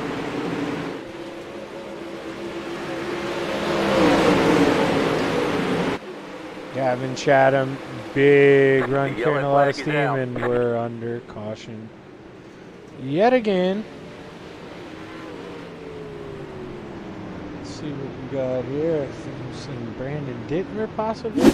Let's take a look at what happened to the spider monkey.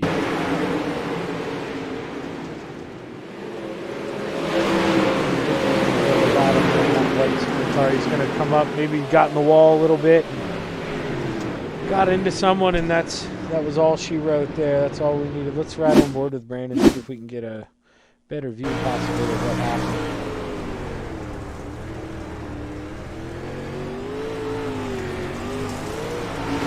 Just gets a little squirrely on exit. Didn't actually hit anything. Just got into, I think it was Greg Boydell there as he floated up and exit when he got sideways. But tough break.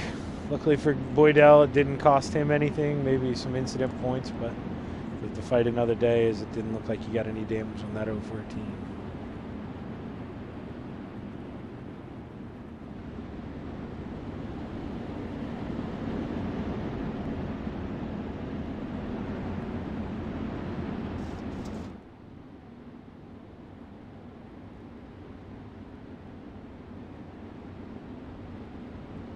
Well, lots and lots and lots of cautions tonight. Drivers definitely got to get the memo that can't enter in real hard when you're behind a guy. You got to adjust your line accordingly to the guy in front of you. It's a real tough track, and kind of seeing it play out in front of your eyes. A lot of mistakes can happen here. You get racy with a guy and getting the gas too hard coming out, and you straighten up so fast coming out of the corners that if you throttle up too much and get sideways, it's just you're going to wipe out the guy beside you, or you got a good chance of getting run over from behind because like I said earlier, this is such a momentum-based track that nobody wants to really back out of the throttle when they feel they don't have to. That's why you're seeing guys give it all they can here. As we're coming back for restart number 4, I believe. Gavin Chatham going to lead them to the line again, choosing the bottom. He's been able to get a lot of good restarts. Let's go on board the Chapman Racing drone here as the Steve King pace truck is off. Gavin with not as good of a restart as he's been having, able to still clear, but not really able to gap Jack Clevenger like he had been. Jack with a good restart there. Going to be all over Gavin if Gavin makes a mistake here going into turn 3. Gavin Chatham leads the Hornet's Nest out of turn 4 here. So we're coming on to lap number 9. And I have 21 to go. Caution, yellow flag. There's another caution is out yet again. Looking like the 014 of Greg Boydell possibly. Let's check this out. He's in that white, or the red sprint car there.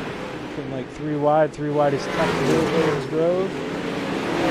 Barely any contact, and I mean that's kind of a racing deal. He didn't try to throw a slider or anything. He tried to hold his line there in the middle. We'll go back and watch that again. Watch it from the blink this time. Didn't look really too aggressive. Maybe Greg not knowing that they were 3 wide. You know, I think if you know you're 3 wide, you're not going to pinch that guy in the middle as hard. But he's definitely just a little out of sorts and got caught up top, and that's going to put a damper on his night.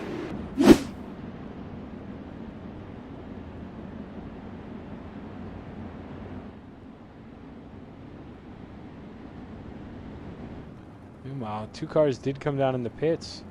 Connor Ross and Greg Boydell came in for quick repairs. So they'll join the tail end of the field. Still plenty of time left for them to make their way through the field. Hopefully we're done having cautions, but I imagine that other people still suffer some misfortune. So it's all about survival at this point.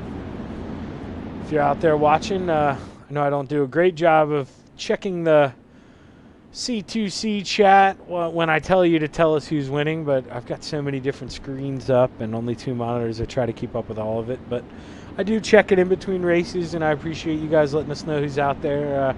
Let us know who you're rooting for right now. I'd have to say with the way the race is looking, Gavin's got to be your favorite right now, as we can't get a lot of green flag laps in, and he's been very fast. But Jack Clevenger would really like a long green flag run to try to go do something, and Anthony Morano, out of nowhere, snuck his way back up into the top 3 again. So don't sleep on that guy. He's hungry for another feature win here tonight, and we've seen him sweep the night before on a Monday night. As the Steve King Foundation pace truck pulls off, Gavin Chatham gonna fire coming out of 4. Green flag, green Able to flag. get a much better start than he did last time. Get a huge gap on Jack Clevenger. Anthony Morano is gonna sucker that car down to the bottom. You heard his teammate said he's become quite the bottom feeder. He's gonna try it out, but nothing doing right now. Is Isaac Salas looking for 3rd place?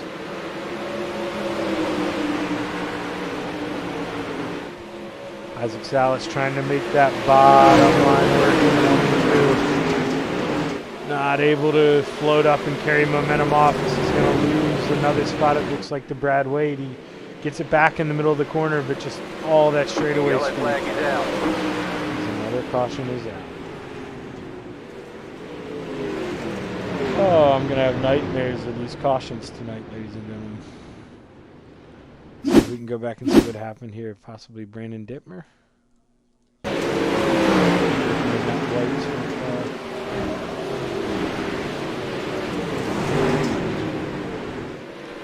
Went in there, got a little too low, tried to turn to keep it off the tires, and saw he was going to hit someone and turned it back. Either locked up the brakes or spun it around, did the right thing to not involve anybody else. Let's get a better view here.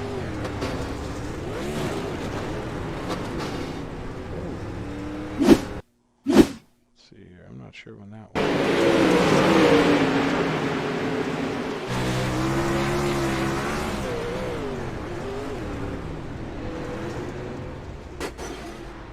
There we go.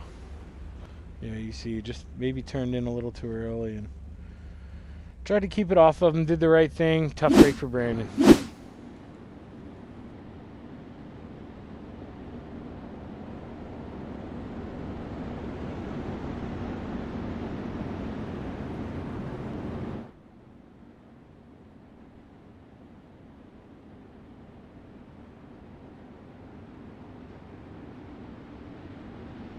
Still not at the halfway point. We've seen a lot of carnage. So the guys need to settle down, keep an eye on those incident points, make sure they're behaving themselves, and make sure they have a car at the end to even have a chance to win, because we've got a lot of racing left.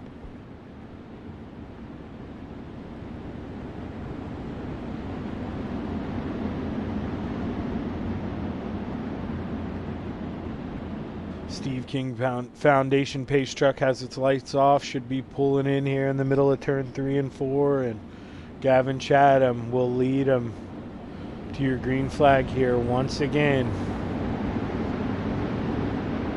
for your Rebels feature here. Gonna have 19 laps to go. Green, green, green. Great start for Anthony Morano, able to really be on the back of Gavin. If we get another quick caution here, he beat Jack Clevenger to the line.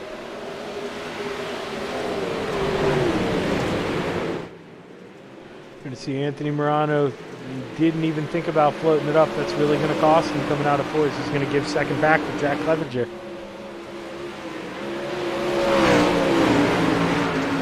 Jack Clevenger and Gavin Chatham really letting it eat up top. That seems to be the fast way around, but Anthony Morano trying to prevail on the bottom with Isaac Salas.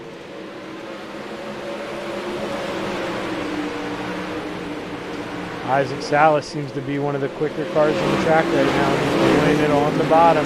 Faster than your leader and faster than your second place last time around.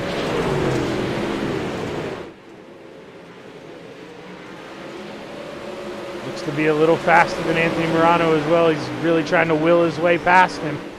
Anthony Morano going to go up top where he hasn't been as comfortable. He's going to, as you see, he slaps the right rear off the wall. He's been running the bottom. You know, it's tough to adjust your line, and when you're in the middle of racing, when you got guys going 100 mile an hour beside you, you get put somewhere you're uncomfortable, and Isaac Salas was able to get by here for 3rd place. Your hard charger right now, though, the 94, Gary Offit up 6 spots, up to 6th place, just trying to work his way up into the top 5. But Brad Waite and Anthony Morano are battling hard for that 4th and 5th position. That's what Gary Offit loves to see. Really able to make up time on those guys as they're running side by side. We have another caution. All the racing too good to be true. Trent Verstraeten. Oh, somebody had already spun. Oh, that wreck had already way happened. Let's see if we can go back a little further than that.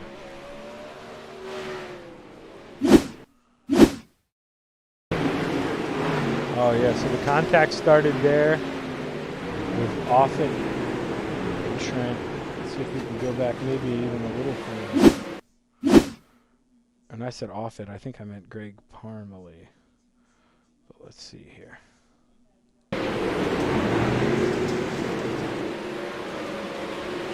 did mean Greg Parmalee, it was Greg in the 4. You see they're running side by side here. Now they're 3 wide. Trent just comes up, maybe not knowing they're 3 wide, and loses the right front. You'll see he goes straight into the wall here, nowhere to go, and he's got to jump to the pits. No way to get that thing off the wall.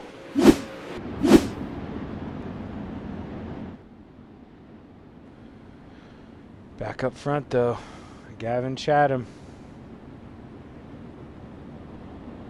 Just to see, I can't tell who iRacing is giving 3rd to. I think Isaac Salas did beat Morano to the line, possibly. Yeah, you're seeing him look down there on the bottom. He is in 3rd, so Isaac is gonna have to try to turn it on here. He knows he's running out of time, and with all these cautions, you don't know when you're gonna get a chance to pass again. So if he gets an opening on the bottom where he's been fast, look for that 5 car to go for it.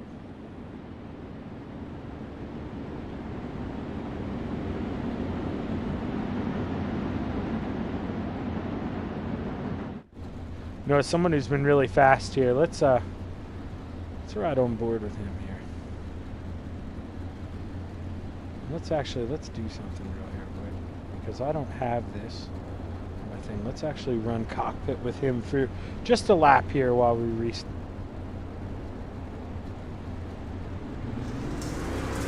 Green flag, green flag. Isaac, this is what it looks like from the driver's perspective. Really shutting it down. Getting it down there. We're about to see he tries to get a big run on Jack Clevenger, but nobody home. But that's a perfect. Oh, the front 2 contact. Jack Clevenger gets into Gavin, and oh, heck breaks loose. We're gonna have to go back and take a look at this, but we saw it happen. Not sure who the caution is gonna be blamed for. If one of them are gonna have to fall back to the back, only time will tell. But tough break.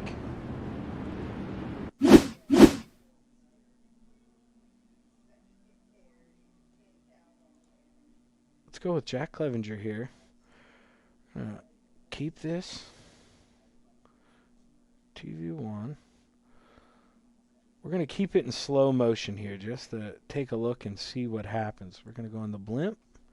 You see Jack, he made up a lot of room here, so looks like maybe, yeah, Gavin just entered a little bit higher, got a little loose, didn't get as good of a run on the bottom as he normally gets, and Jack just couldn't react, and as you see that, I mean, it starts mayhem. Gavin Chatham turns around. Clevenger gets hit there. Brad Waite. Anthony Morano on the bottom goes around. Jack hit in the back. You're seeing his green number. He gets caught up in that, so that ruins a bunch of race cars. That's a tough deal, but that's what happens when you're racing for the front. You see Gavin Chatham is going to be unluckily credited with that caution, and he had to drop to the back. So tough break for Gavin Chatham. That's really, really going to put a damper on his chances at winning. But you see a guy who, wow, out of nowhere, back up to 4th place after we saw 2 cautions ago. Him and Greg Boydell came in for a quick repair, and this man is up to P4. do not sleep on Daddy's Money Connor Ross. He's a teammate of mine, and he knows how to wheel him and deal him. And that kid has just snuck up back into the top 5, and he might have something to say about this win before this race is over with. But only time will tell here. When we get the green flag, we'll have 12 to go, so plenty of time for some green flag action, and I'm sure we're going to see a lot of stuff happen in these last 12 laps here and in Mechanicsburg, Pennsylvania, here at Williams Grove Speedway. The Steve King pace truck is off. Jack Clevenger, anxious to see if he has a little bit of damage. He was involved in that. He got into Gavin a little bit, but it looks like the car's straight. Got a good jump, and Isaac Salas is going to follow him off into turn 1 here. Connor Ross, meanwhile, up to 3rd now. Daddy's Money. He's really slinging it up there on the high side. Going to try to get a big run out of 4. Going to clear him at the line. He's going to hold 3rd. The top 2, though, running their own line. Nobody really faster than the other. Isaac Salas just mirroring everything Jack Clevenger does, just trying to stay as close as he can.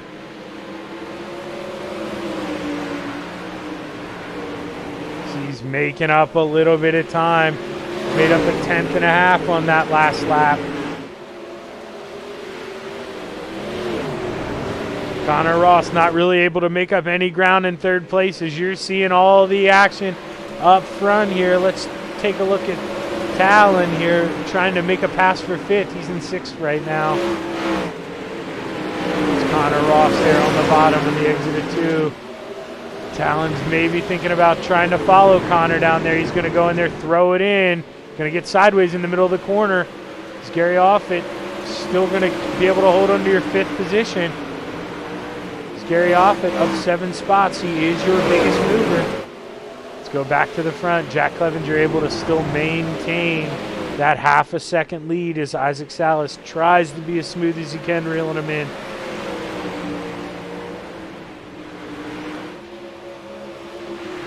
Those two really letting it eat on the high side of 1 and 2. It seems to be the quick way around for those guys. Little difference of lines here. Isaac goes way to the bottom. I think that's what Clevenger wanted to do. That was how Clevenger hooked up when he got in the back of Gavin. As you see, Isaac is all over him. Isaac is making up a lot of time on the bottom of 3 and 4.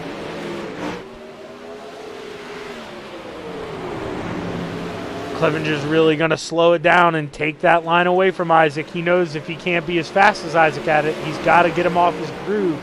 And he did enough there to get him sideways coming out of 4, and he increased the gap a little bit.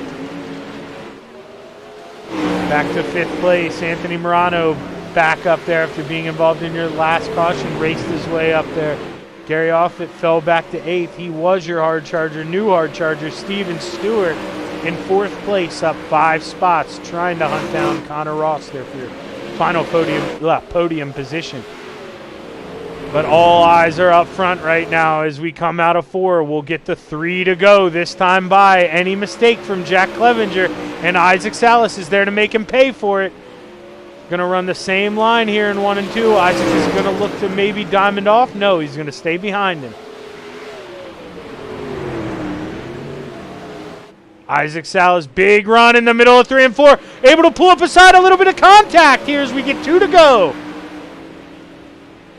Isaac Salas throwing the slider on Jack Clevenger. Clevenger looking for the crossover, able to clear him as we go into 3 here with 2 to go. Coming out of 4, we're going to look to get the white flag lap. Isaac Salas, big run on Jack Clevenger. Little contact in the outside wall. Jack Clevenger able to maintain his speed coming out of 4, even with the contact, able to increase the gap on Isaac Salas. It may be enough to hold on to this feature win here. Jack Clevenger going on the bottom of 3 and 4. Trying on contact up front. Contact. Isaac throws it in there. Jack Clevenger pulls back up the track in front of... Oh, Connor Ross is going to steal it. Connor Ross is going to steal this win with all the mayhem on the last lap. Contact between 1st and 2nd. Isaac Salas drives in a little deep. Wow, Connor Ross steals the win with Steven Stewart, your hard charger, coming home in 2nd. Gavin Chatham in the 99 coming home in 3rd. Talon Olabare 4th. And Brad Waite rounding out the top 5. Wow, what an exciting finish. We are going to have to 100% go back and look at that one. Man, let's just go back. Let's take a look at this white flag lap here. Let's go in the blimp cam. We all saw it. We know what happened. Isaac got in the wall there. Trying to make up time here. Big run in 1 and 2. It's as close to that wall as you can, and he really sends it in here. On the bottom, hooks up. Clevenger gets a little sideways in the slick, and it was just enough to initiate the contact. And when Clevenger comes back up the track, more contact, and it's tough. Tough break for Jack. Definitely not what he was looking for tonight, but it's a big win for Connor Ross, who, as we showed earlier, was in the pits at one point in time and got that quick repair, and that's why you never give up.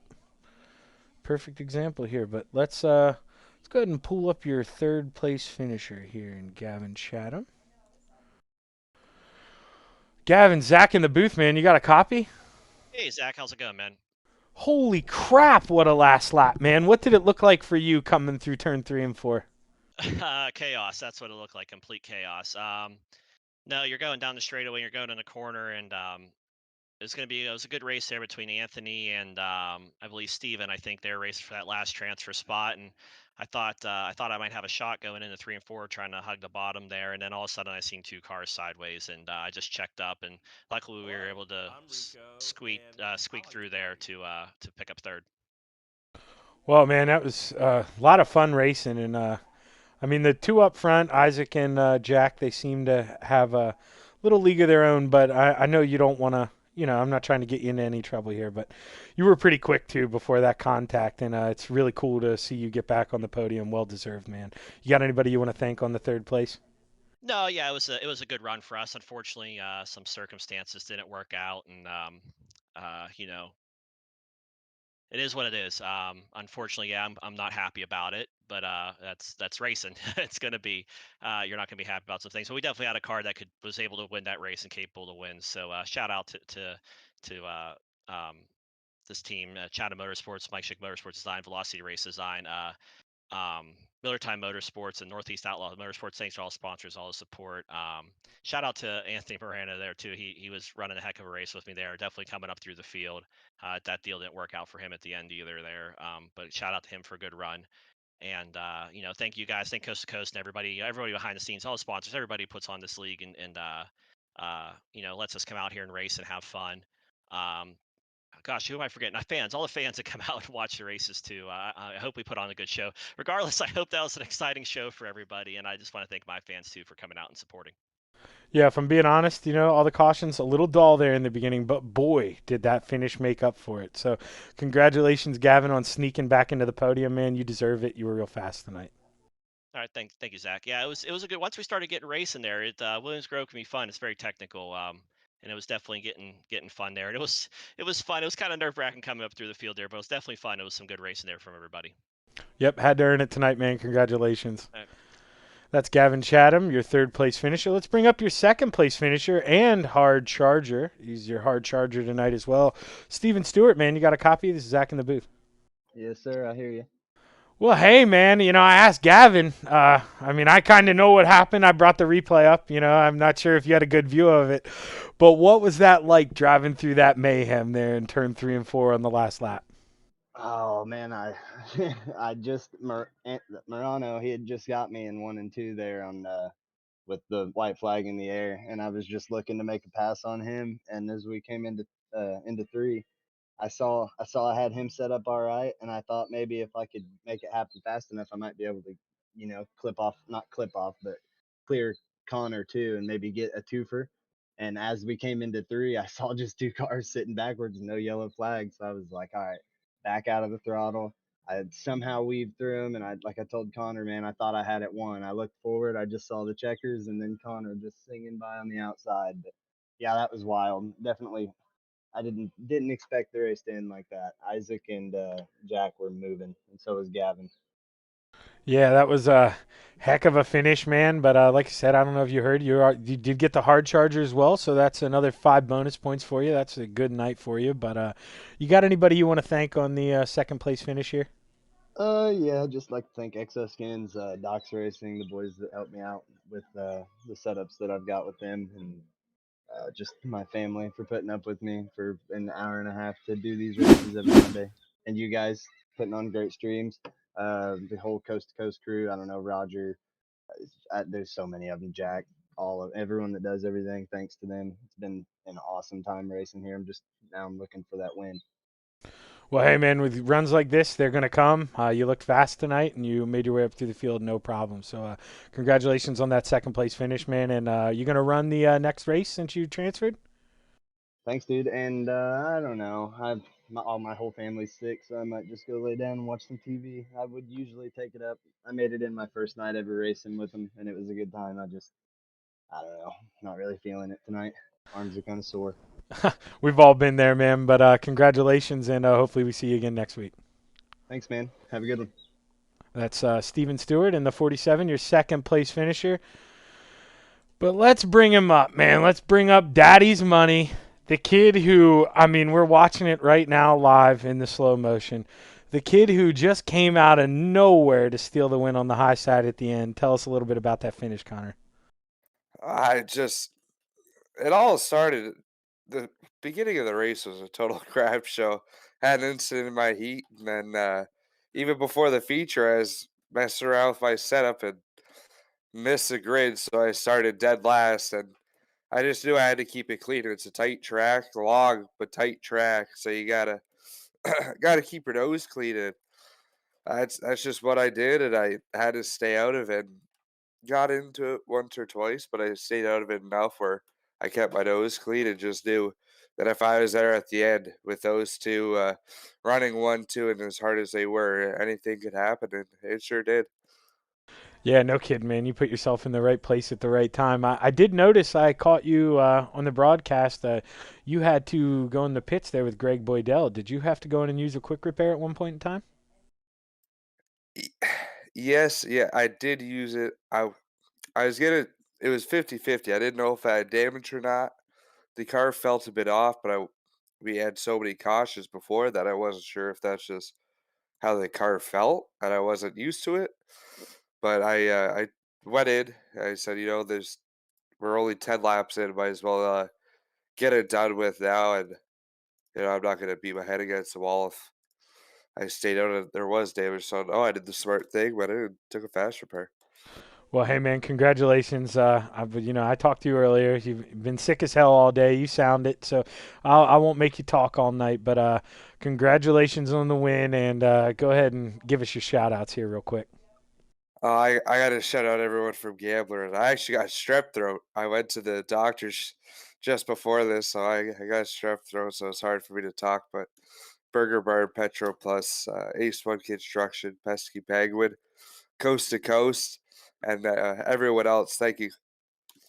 Well, And you for congratulations. putting on the broadcast, too. You do an amazing job, Zach.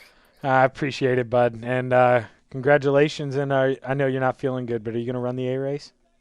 Oh, yeah, I'm working on this setup right now. All right, man. Well, get your butt back up here, and hopefully I can talk to you again. Thank you. That's Daddy's Money in the 35. Your feature winner here in your Renegade or in your Rebels action. We're going to take a short break, and we will be back live with 35 laps at Williams Grove for your Renegades action. So stick with us and don't go anywhere.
It's time for another edition of RSN Trackside, powered by Bob Johnson Auto Group on Rock Sports Network. Kiss on the champion. Trying to be a bit of a hiatus, so let's get. Tonight when we were talking about it.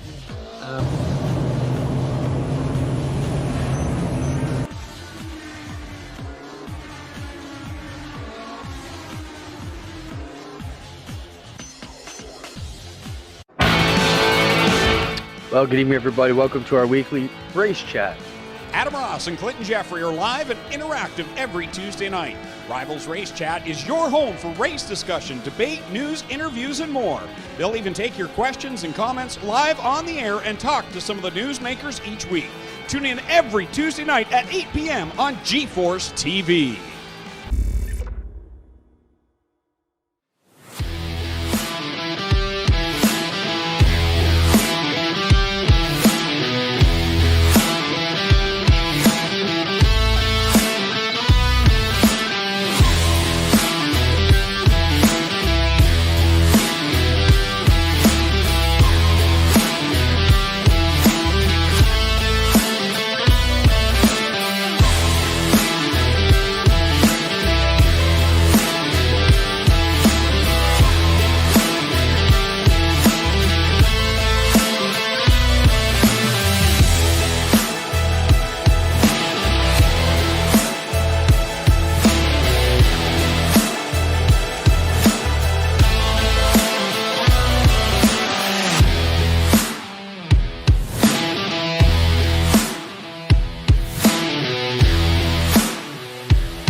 Alrighty, we're back here live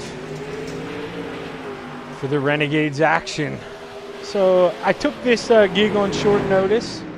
I normally race in this series, so I didn't really think about this till now, but I don't believe we're going to be able to watch the other cars qualify because I registered as a driver in this session just to receive some points for a last place finish rather than get 0 for a no-show, but I didn't really think of the repercussions of that until right now. I think it may have me just like, you know, sit there. But if it does that, I don't even have a setup for tonight. I just load up my Port Royal setup for last week and possibly just give you guys a slow lap around here, just what we're looking for if I can't follow anybody in practice. Or I mean in qualifying. No problem following people in practice, obviously.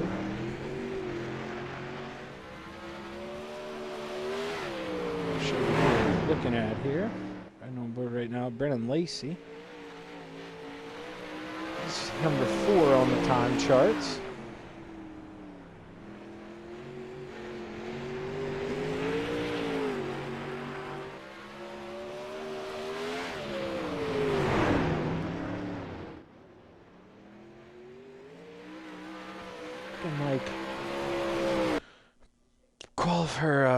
Practice is over here. Let's see if it lets me watch anyone. I've got a feeling it's not going to let me watch anyone.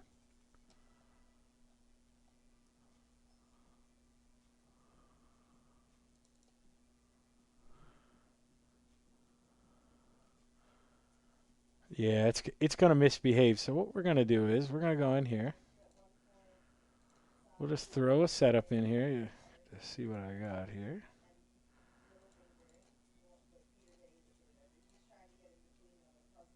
What we'll do is we'll go out here and you'll get to take a look here. Not going to be able to talk while I'm doing this too well. I'm gonna try here. See, this is the view they get around here.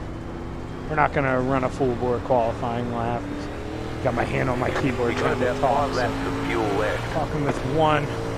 Driving with one hand here, but you'll see they're going to go out there. They'll get a little bit of sideways. It's all about getting throttle control here.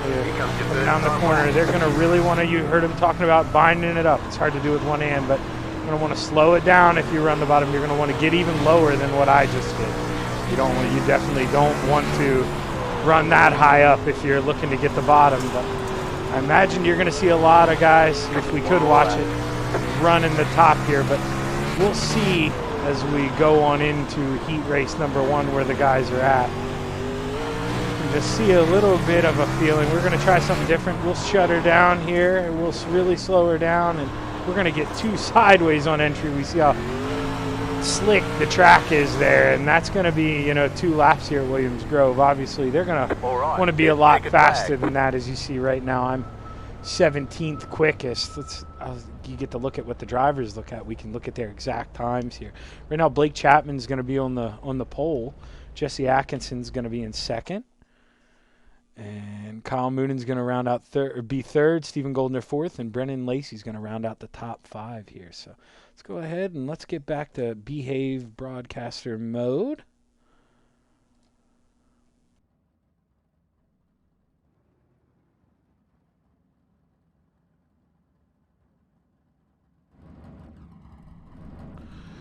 So let's give you the starting lineup here for heat race number 1, brought to you by Flatline Racing Bodies, quality racing bodies produced by former NASCAR regional short track champion Dan Chapman in the iRacing hotbed of Clarence, Iowa. Your pole sitter for heat race number 1, Tyler Wilson on the outside, the 49 of Jesse Bandy.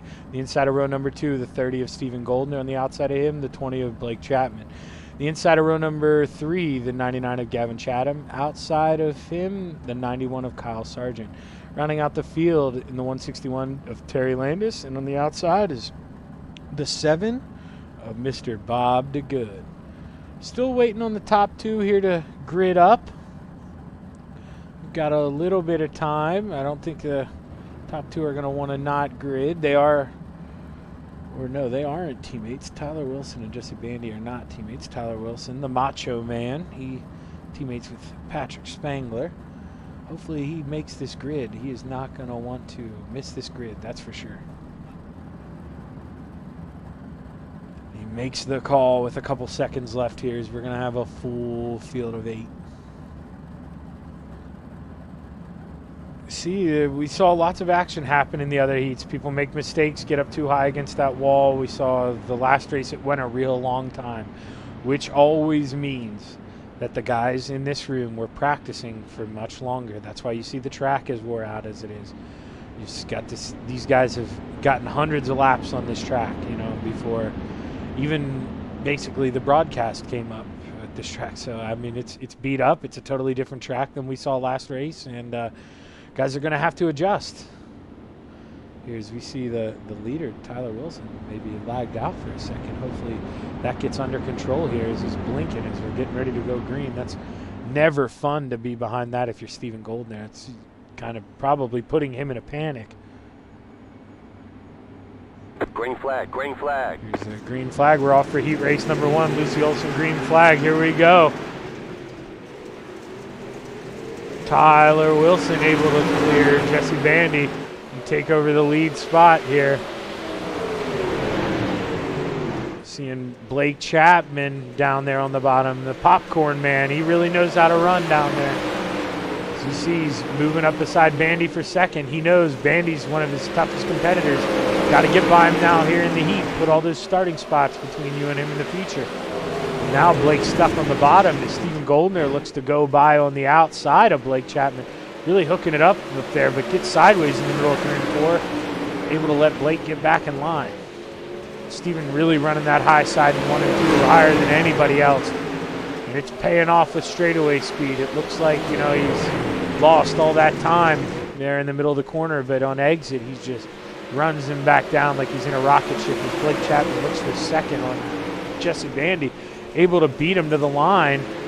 Not able to clear him, though, on the exit of 2 is Tyler Wilson lagging on the bottom. That is not what you want to see if you are in second and third right now. All over the back of Tyler Wilson.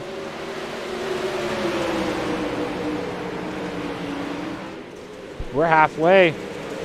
Blake Chapman finally able to slide up in front of Jesse. Going to move up, going down the backstretch. It's Tyler Wilson's spotty in and out. It's going to be real tough to deal with, I imagine. Race control is on the horn talking to him. Blake Chapman was your leader there at the line. Blake Chapman's going to look to clear Tyler Wilson here. Going to throw it in there. Gets a great run off the bottom, and we have a new leader with 2 to go, Blake Chapman. The battle is on for second, though. Tyler Wilson keeps having lag spikes, keeps disconnecting, going in and out. Jesse Bandy doing a good job of keeping off of him. He may be getting fed up with it as he slides up a little bit. White flag, 1 to go. Jesse Bandy trying his best to clear Tyler Wilson as Blake Chapman's got the win under control. Bandy able to get that car in front of Tyler Wilson. Not going to slide up, wants to run off the bottom of the corner, and he's going to be your second place finisher. Your winner is going to be Blake Chapman, Jesse Bandy, Tyler Wilson, Stephen Goldner, and rounding out the top 5, Kyle Sargent.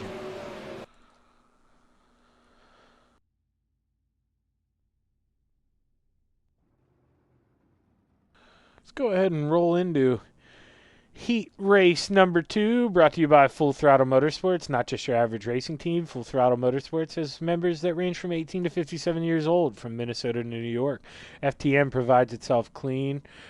prides itself on clean and competitive racing, and also hosts very successful 358 and big block league events. Using setups from Gunnar Swanchara and Swan Speed Shop, it's FTM to the front. Your starting lineup is going to be Jeff Barker starting on the pole outside, the 270 of Chad Griggs. On the inside of row number 2, the 114 of Brennan Lacey. On the outside of Brennan is going to be the 127 of Jesse Atkinson. Inside of row number 3, Connor Ross. And on the outside, Preston Cramner. Rounding out the field, and in the inside of row number 4, Barry Goldner. On the outside, Gary Taylor.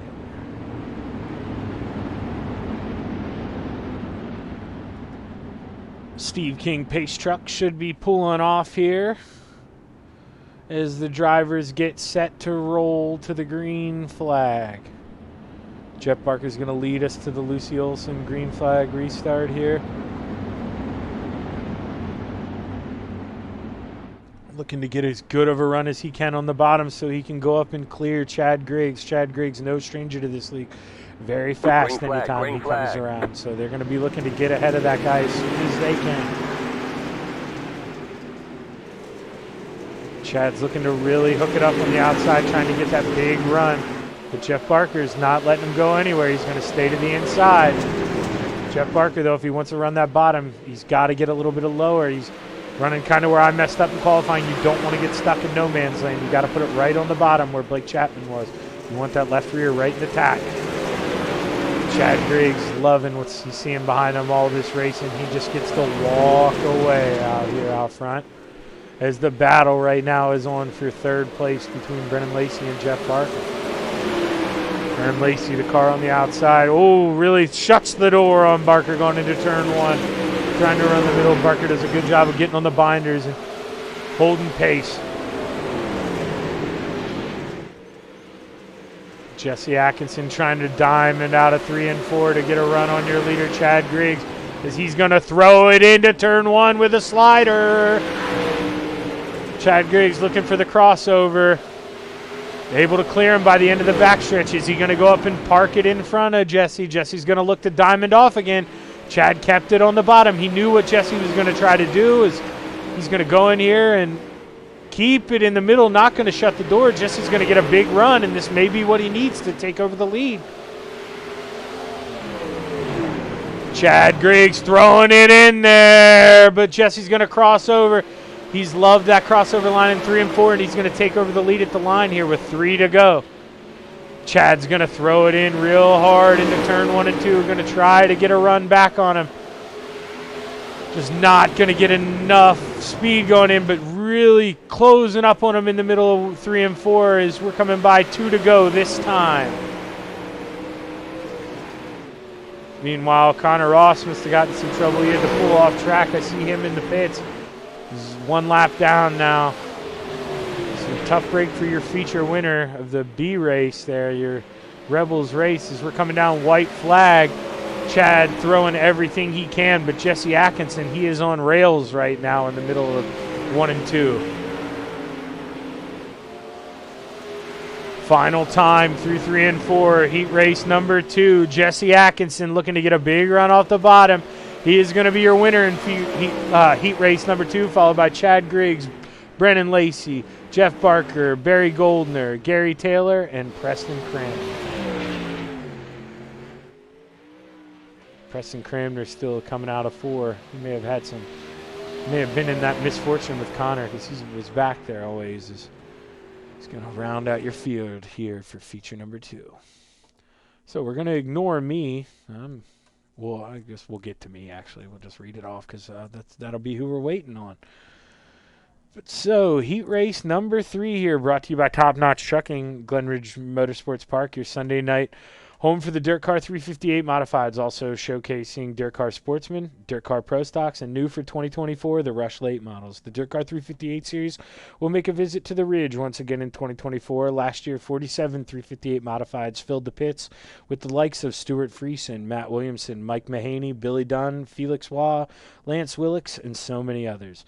You can visit glenridgemp.com or their Facebook page. All right, so your starting lineup for heat number 3, starting on the pole, Keith Jackson in the 113. On the outside, Brian Dickens. Inside of row number 2, the 05 of Donovan Ross, and the outside, the 24 of Kyle Moonen. Row number 3, John Short on the inside, and I was supposed to grid up on the outside, but I'm your man in the booth tonight, so we'll see 6 not grid. And rounding out the field is going to be the 11 of Chad Cote. So they're going to be sitting here for a little bit. Or I guess I took long enough. Right when I got done, they're going to start to go. But waiting for me to grid. That was the extend there. But should have a good race here. It looks like Keith Jackson maybe had a penalty. He's moving to the back. Got an EOL. So he's going to change our starting grid here a little bit. That's going to move Devo up to the front spot. As he was lucky enough to be in 3rd, so that'll move him up a row. Devo's always quick, so that puts him in the spot to be, I think.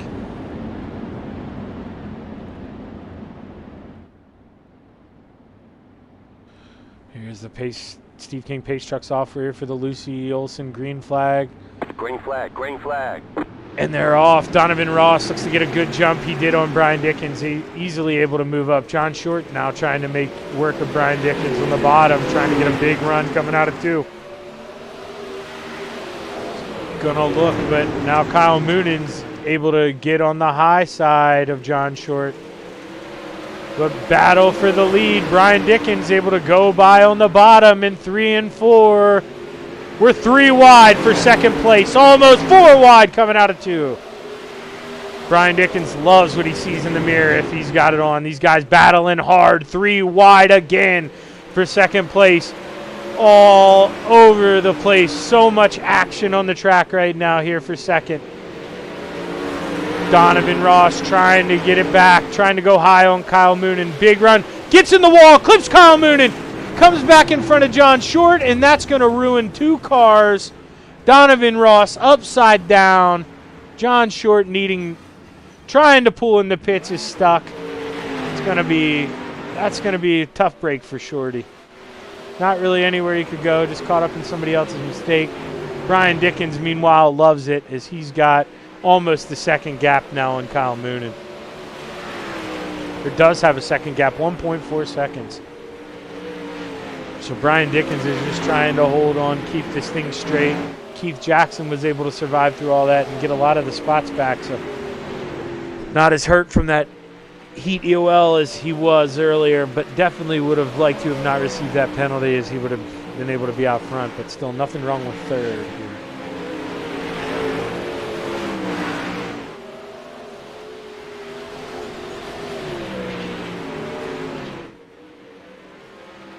Coming out of turn 4 here.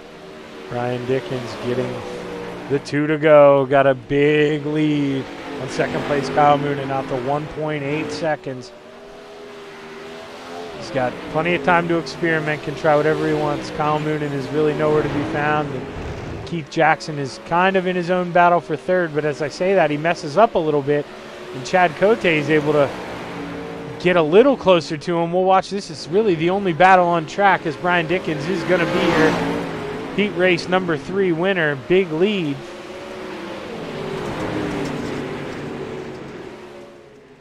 Kyle Moonen, though. What happened there on the last lap? Not too sure what happened to Kyle Moonen. Tough break for Kyle. I'll lose a spot there, but we're going to go to warm-ups here. Take a quick break here for warm-up, and we'll be back with you for 35 laps here in Mechanicsburg, Pennsylvania at the Williams Grove Speedway. Don't go anywhere.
You're seeing sights and hearing sounds from Mechanicsburg, Pennsylvania here at Williams Grove Speedway.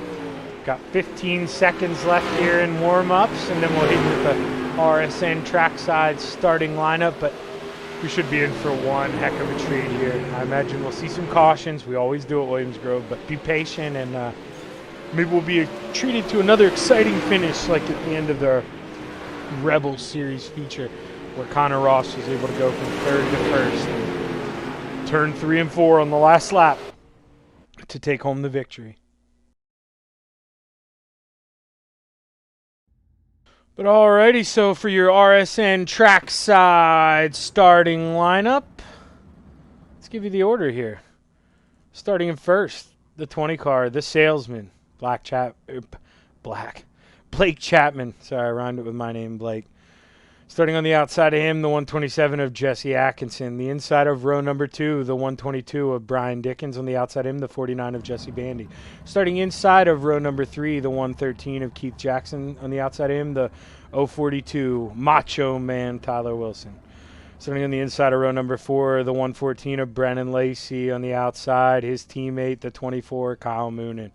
Their other teammate also got 3 of them in a row here, Bandy built. We got Stephen Goldner starting in 9th in the inside of row number 5. Outside, Jeff Barker in the 513. Inside of row number 6, we have the 11 of Chad Cote. Outside, the 91 of Kyle Sargent.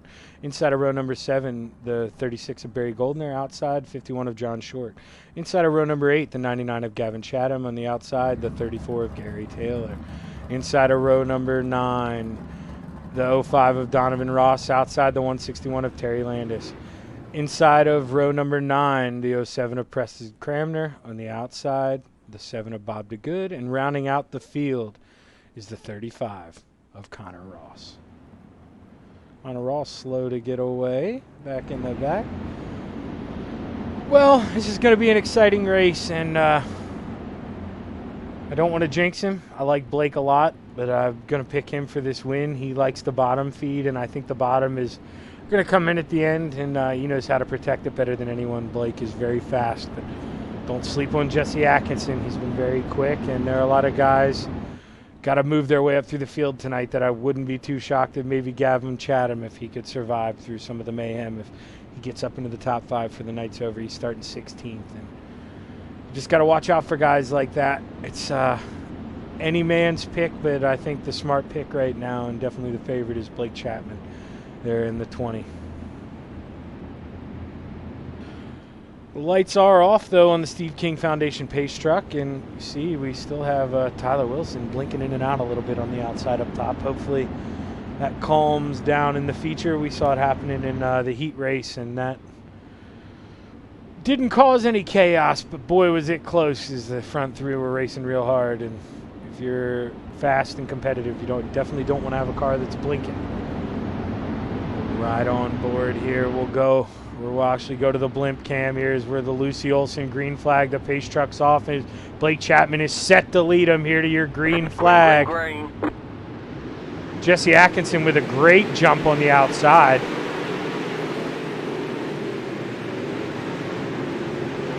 Actually, great exit for Jesse Atkinson as he's going to take over the lead from Blake Chapman. For now, anyway, as Blake Chapman looks down to the bottom again, 3 and 4, but we do have a new leader at the line. Jesse Atkinson's going to lead lap number 1. All sorts of racing back here throughout the field. 3 wide coming out of 2. It looks like 8th or 9th place as Keith Jackson trying to make it work on the bottom.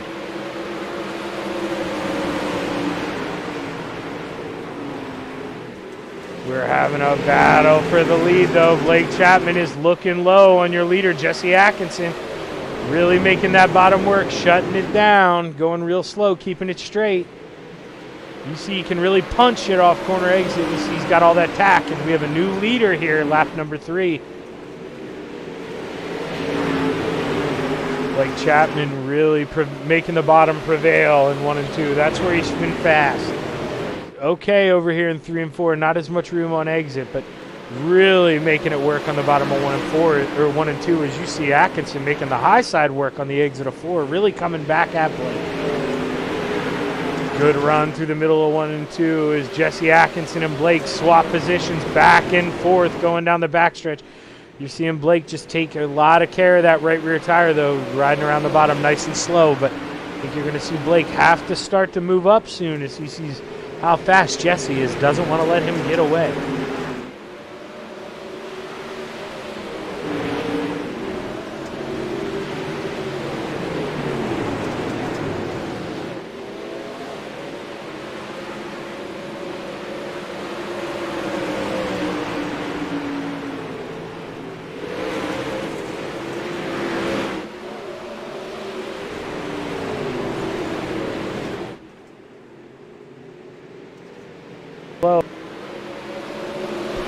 I've been holding in number 6 this whole time instead of my push-to-talk button, so whenever you guys haven't heard me, I'm so sorry. I've been commentating to myself, holding the wrong button, as we've had a heck of a battle up here in the lead.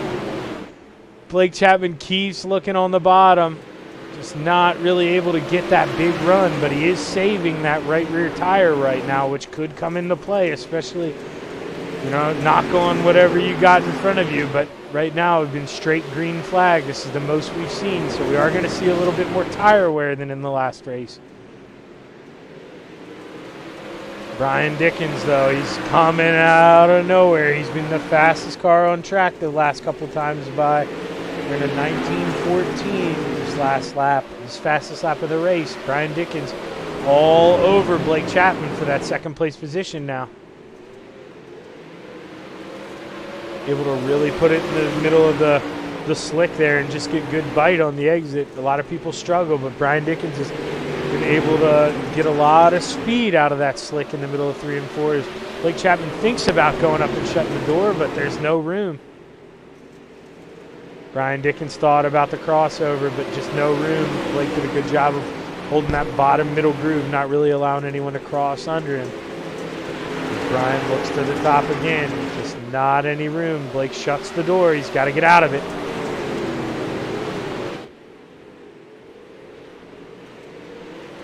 Right now, this is your battle on track. The second place, Blake Chapman and Brian Dickens battling real hard. Kyle Moonen, now your new hard charger. He's up 4 spots, up to 4th. Kyle Moonen is coming into our picture.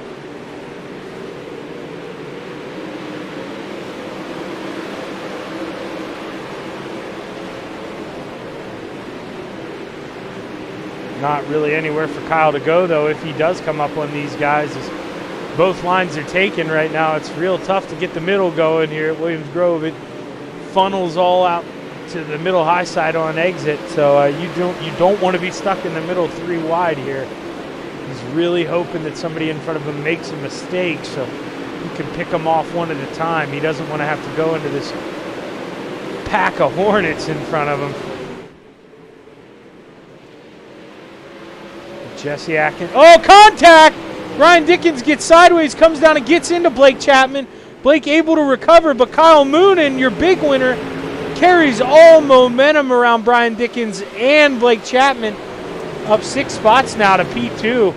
Blake's not going to be happy about that one, but it's definitely not intentional by Brian, just a product of Williams Grove, and Brian now is really struggling. Back to 6th place.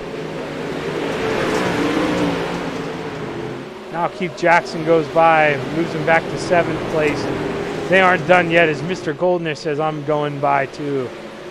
Goes the short slider and goes right on by. Back up front, Jesse Atkinson trying to keep that gap between him and Kyle Moonen, but something that we see all the time here at Williams Grove on Saturday nights, on Friday nights here. Oh, wait, no, Saturday nights we do run at the Grove.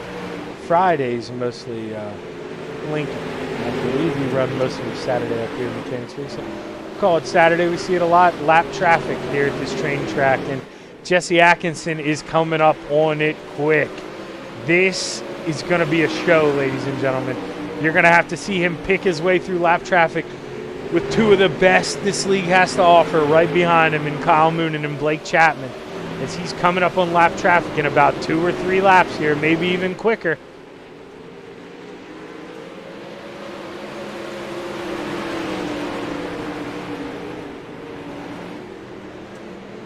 Jesse Atkinson trying to look low as the lapper looks to get out of the way, but you got to be careful lifting and getting out of the way because you got two guys racing behind you in Blake Chapman and Kyle Moonen. They were 3 wide for a little bit with that lap car. Oh, boy. Kyle Moonen's got to send it in there to get by John Rayner or Gary Taylor.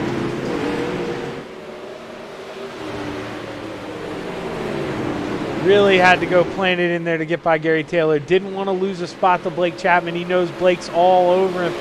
The front 3 able to get through the first group of lap cars, no problem. But Jesse Atkinson now coming up on Terry Landis. Terry's going to get out of the way. This is one of his favorite tracks. You know, grew up not too far away from here too, hometown. So good on Terry pulling out of the way. I know that's not easy to do. As you know, he wants to put on a show here on his track.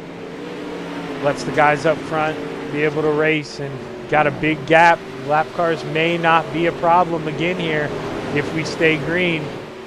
Blake Chapman trying to make a move on Kyle Moonen, just not able to get it done. Your leader, he's running 19.2s. Kyle Moonen 19.26, a little slower. Last time by Blake Chapman with a 19.31, so these guys not running their preferred lines. It's definitely slowing them down, allowing Jesse Atkinson to walk away. But last time by, as I say that, Jesse a little slower, 19.59. Kyle Moonen with a 19.35, able to really close down the gap as here they come. Gonna have 9 to go. As Kyle Moonen really letting it rip in 1 and 2. Gonna get a big run down the backstretch as he comes up on Jesse Atkinson. This is the battle for the lead. We saw last race mayhem erupt on the last lap. Could we see it again as we're coming down with 8 to go here? Kyle Moonen looking on Jesse Atkinson all over the tail tank. Blake Chapman trying to make the bottom work. Is Barry Goldner, caution, no.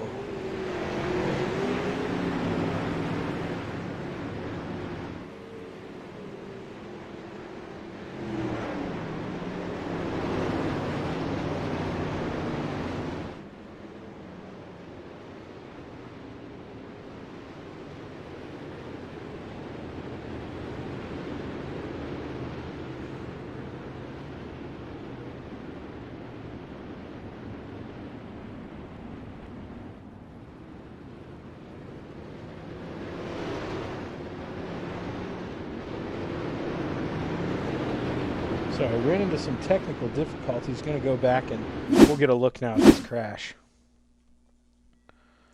Let's go. So we kind of saw it happen live. Barry Goldner looks like he gets a little bit loose here. He lets Blake Chapman go by. Just maybe gasses it up too much. Yeah, loses it all by himself coming out of 4. It's a shame. We were green flagged the whole time, and it looked like we were about to have an amazing race up front, but this is going to restack up the field. We'll get a single file restart here, and could be any man's game now. Really opens the door for Steven Goldner there in 4th place. He has a chance now. He was definitely out of it if it stayed green. Too much of a gap to make up in those little bit of laps, but unless there was contact between the front couple. But it's still really, this will change what the race looks like, and I'm sure it'll affect the finish on paper, so don't go anywhere. We're being for an exciting 6-lap finish here.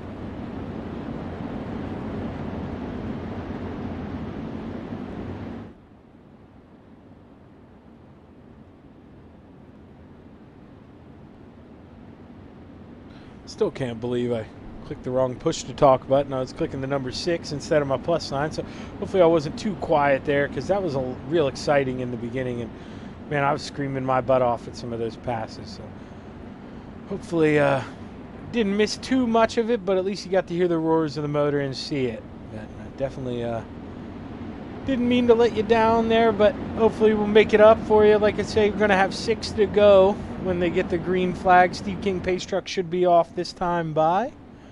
And Jesse Atkinson pretty much has dominated this race from the beginning. Was able to pass Blake pretty early. They went back and forth a little bit, but since then hasn't looked back as Blake's trying to take second back on Kyle Moonen, but Kyle Moonen really wants this win here as they're off. Green flag, green flag. Pretty good restart from the guys in second and third. Didn't really let Jesse pull away too much as Kyle Moonen right back to the high side where he was comfortable. Gonna really let it rip, and he made up a lot of time. Jesse's gonna move back up top. Gonna get a little sideways on exit, but able to really throttle, pull away as Blake Chapman now looked like maybe had second place at the line. As he's gonna fight Kyle Moonen hard for second place.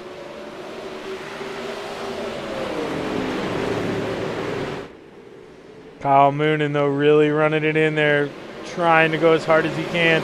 Blake Chapman trying to get by running on the bottom, but it just doesn't seem like that's the preferred line as Stephen Goldner is able to get a run here coming out of the two, but not able to pull up beside Blake. This is the corner where it seems like if you really hook up on the high side and do it right, you make up a lot of time. No, Blake hooks it up on the bottom. Blake's figuring it out. He's getting in the brakes hard. You see it a little squirrely. It's tough to run that bottom here, but he's got to make something happen down there if he wants to get up to Jesse Atkinson. As we're coming out of turn 4. We'll get 2 to go this time by.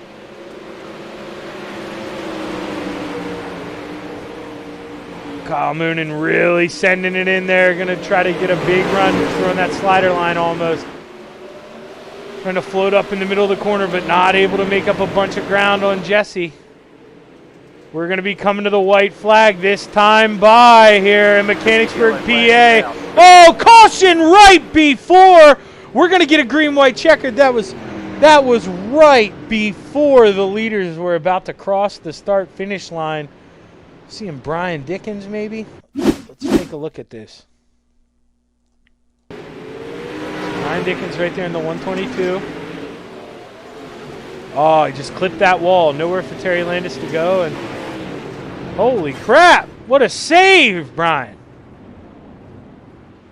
Man, if iRacing doesn't work out, you got a future in ice skating, because I'll tell you what, even the Russian judge would have gave that a chance. Let's watch this again. Let's watch it from the blimp. So 1, 2, 3, 4, 5 full 360s. Wow. And then he was able to still keep it going. Heck of a ride there.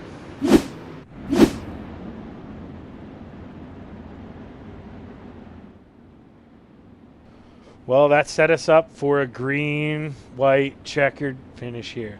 I know some dirt, like, there, they would have just ran a green checkered. They would have went white checkered. But we had the extra lap here on dirt, so those guys better hope that they don't run out of fuel. We went green for a long time, not a lot of caution laps, so if anybody went real close on gas, this could get a little scary for them. Might see people running as low as they can here under caution, really letting out of the gas, going down the straightaway, trying to save as much as they can, because, I mean, we don't want it to happen, but if we have another quick accident here, we'll go another green, white checkered, so that'll add another lap on. But Kyle Moonen really needs the best start of his C2CRL career if he wants to do anything with Jesse Atkinson, because they're almost running identical lines, and Kyle's got to find a way around him, got to find a way to get a big run here coming out of turn 2 before Jesse's really up to speed, and try to maybe throw a slider into 3 and 4 here as the Steve King pace truck's off, and Jesse Atkinson's going to fire here. It's a good restart for Kyle Moonen. It looks like possibly now just a 2-car battle. Blake a little slow on that restart. Kyle's going to throw it up there, and he is going to get the run. We have a new leader, Kyle Moonen. Jesse Atkinson. Oh, no. You got to think he's running down there on the bottom. Did he get in the fence? Is he out of gas? He's going so slow. You got to think he's out of gas. Kyle Moonen out front, meanwhile. Should be his barring a haymaker from Blake Chapman. Is Kyle Moonen going to get a run out of turn 4, is going to win tonight's Renegade race in Mechanicsburg, PA at Williams Grove Speedway. Followed by Blake Chapman, Stephen Goldner, Jesse Bandy, and Brennan Lacey, rounding out the top 5. Rest of your top 10 here real quick. Keith Jackson, Jeff Barker, Tyler Wilson, Chad Cote, and Donovan Ross rounding out 10th. What a finish. Tough break for Jesse Atkinson. I almost called that. A lot of these guys bank on some cautions. That last race was caution heavy. Didn't have enough gas to make it to the end, it looks like. That is going to be a real butt kicker for him. He's definitely not going to be very happy with that. But, that's the way it goes sometimes, and can't win them all. And sometimes it's worth the extra bit of weight for that extra gallon or 2 of gas. But you saw, and really hurt him here tonight is we'll give the top 3 a minute to get their butts up into the waiting room here, and we'll interview Stephen Goldner when he gets up here. He's going to finish 3rd place. Ran into a 3rd place finish.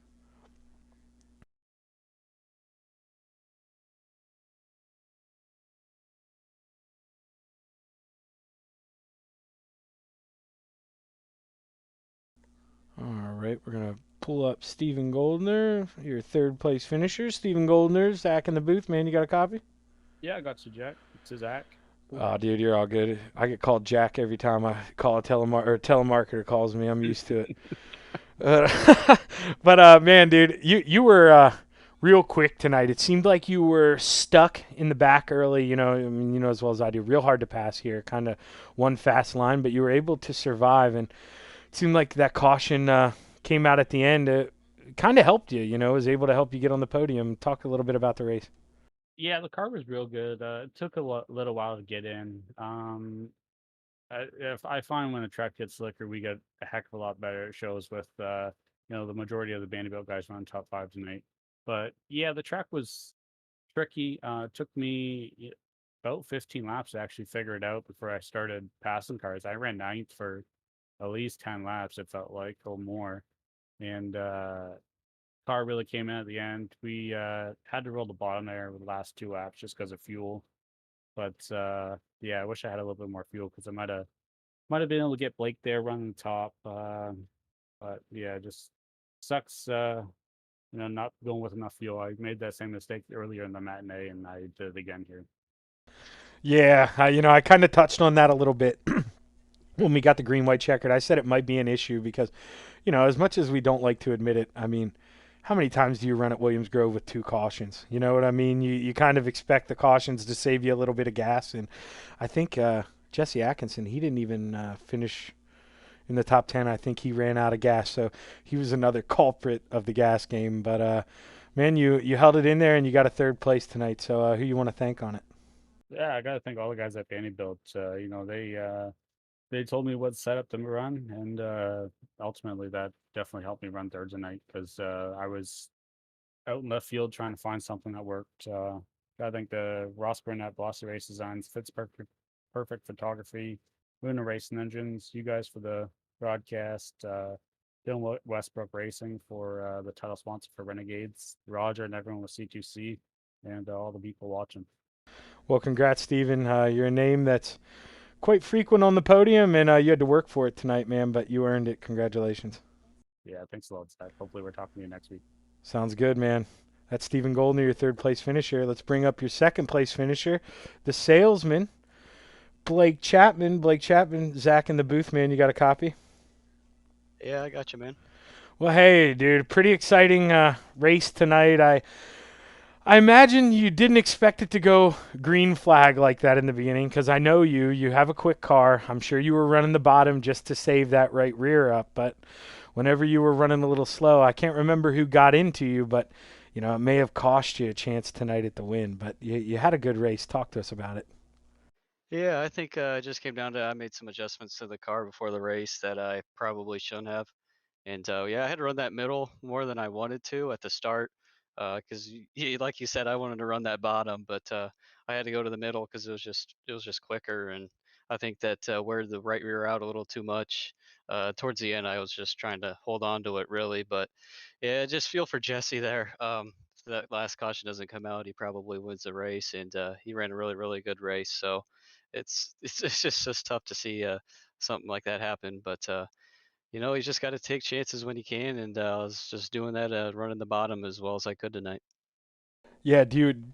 Were you paying attention during the race? Where I know obviously all of us expect some cautions here at Williams Grove, but were you running the bottom out of necessity? Did you have to, or did you have plenty of gas? No, I figured I had enough to run that bottom and middle if we had a couple cautions. So I looked after we ran about 20 laps of just green flag, and I'm like, oh, I better check to make sure I got plenty of fuel. And I saw that I did. So then from there on out, it was just running my race, not worrying about fuel too much. Well, Blake, you're a class act, man. Congratulations on your second place finish. Let's hit us with the sponsors here, bud. Yeah, first I got to thank the family for watching and supporting. I got to thank all the guys at the Krite Sim Racing Team and the Can-Am Racing Team. I got to thank Preston at Epsilon Sprint Wraps and Andy at A&J Custom Creations. And of course, I got to thank Galen's Gourmet Popcorn. They got some of the best stuff out there.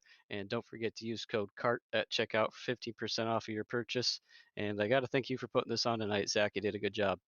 Hey, appreciate it, Blake, and it's an honor to talk to you, man. I'm sure you'll be up here again next Mondays. It's a frequent spot for you, bud.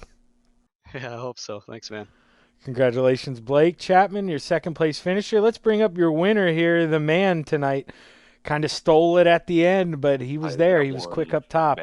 Kyle, Zach in the booth, man. You got a copy? Where was that? Fucking Eldora or something. I think he doesn't know his mic's on. Kyle, you got a copy? Yo, Kyle, Zach in the booth, man. You got a copy? Yeah, I gotcha. All right, what's up, man?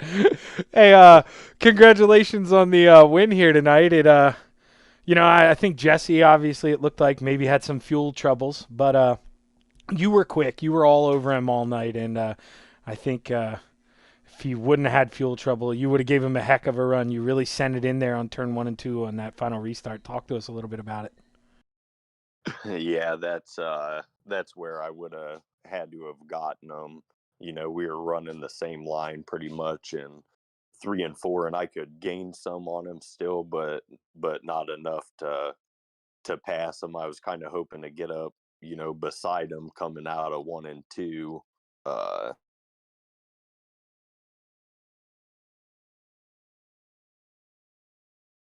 Through 3 and 4, but I think he ran. Did he run out of fuel or something there? So Yeah, it seemed like it because he finished 12th. So, yeah, I imagine it looked like it was sputtering on that last lap. I didn't want to get away from you there at the end, but clicking at it, it looked like, yeah, he was sputtering. He ran out of gas. But were you close on gas?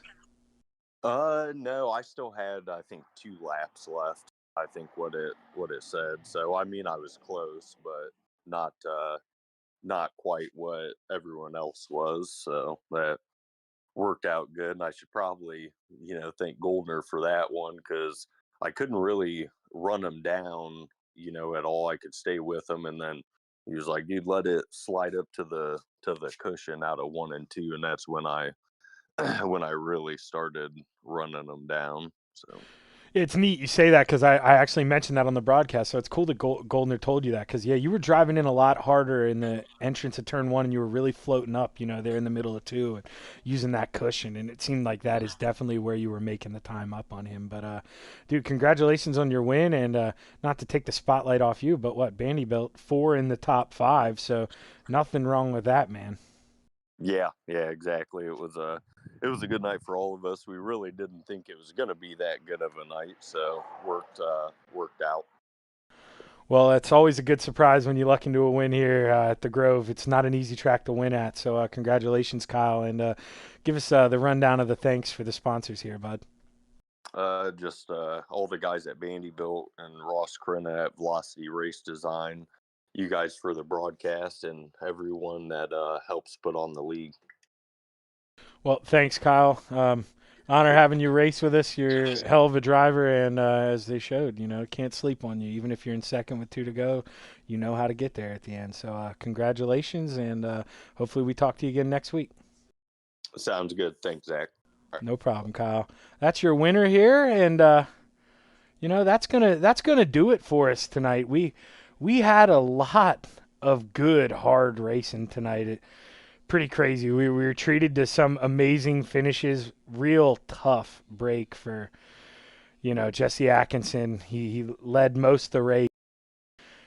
For him to lose it at the end, that's tough, but it is what it is, and sometimes you got to play the fuel game, and he lost. Went for the advantage with less weight, and like I say, made him pay. But tomorrow night, you'll have to come back and join us. We'll be at Volusia for, what are we running to? Oh, wait, no, tomorrow night, excuse me, that's our night off. So Wednesday night, come back with us. We'll be 305s at Lernerville, 360s at Lernerville, midgets at Lernerville, and then we'll start off the NASCAR trail season, which will run the full year of the NASCAR pickup trucks. We'll kick off at Daytona. It'll be Wednesday night, going 50 laps, so that'll be a lot of fun. Make sure and join us. And next week, for the sprint cars and the dirt mods, we'll be at Limaland, so back at a bull ring next week. If anybody's mad or upset with anything, they'll definitely get their chances to pay them back tomorrow night. But thanks for joining us here. I'm Zach Chapman on Shaggy TV, and we're here live on the Coast to Coast Racing Network, and I appreciate you for joining us tonight. Thank you, and have a good evening.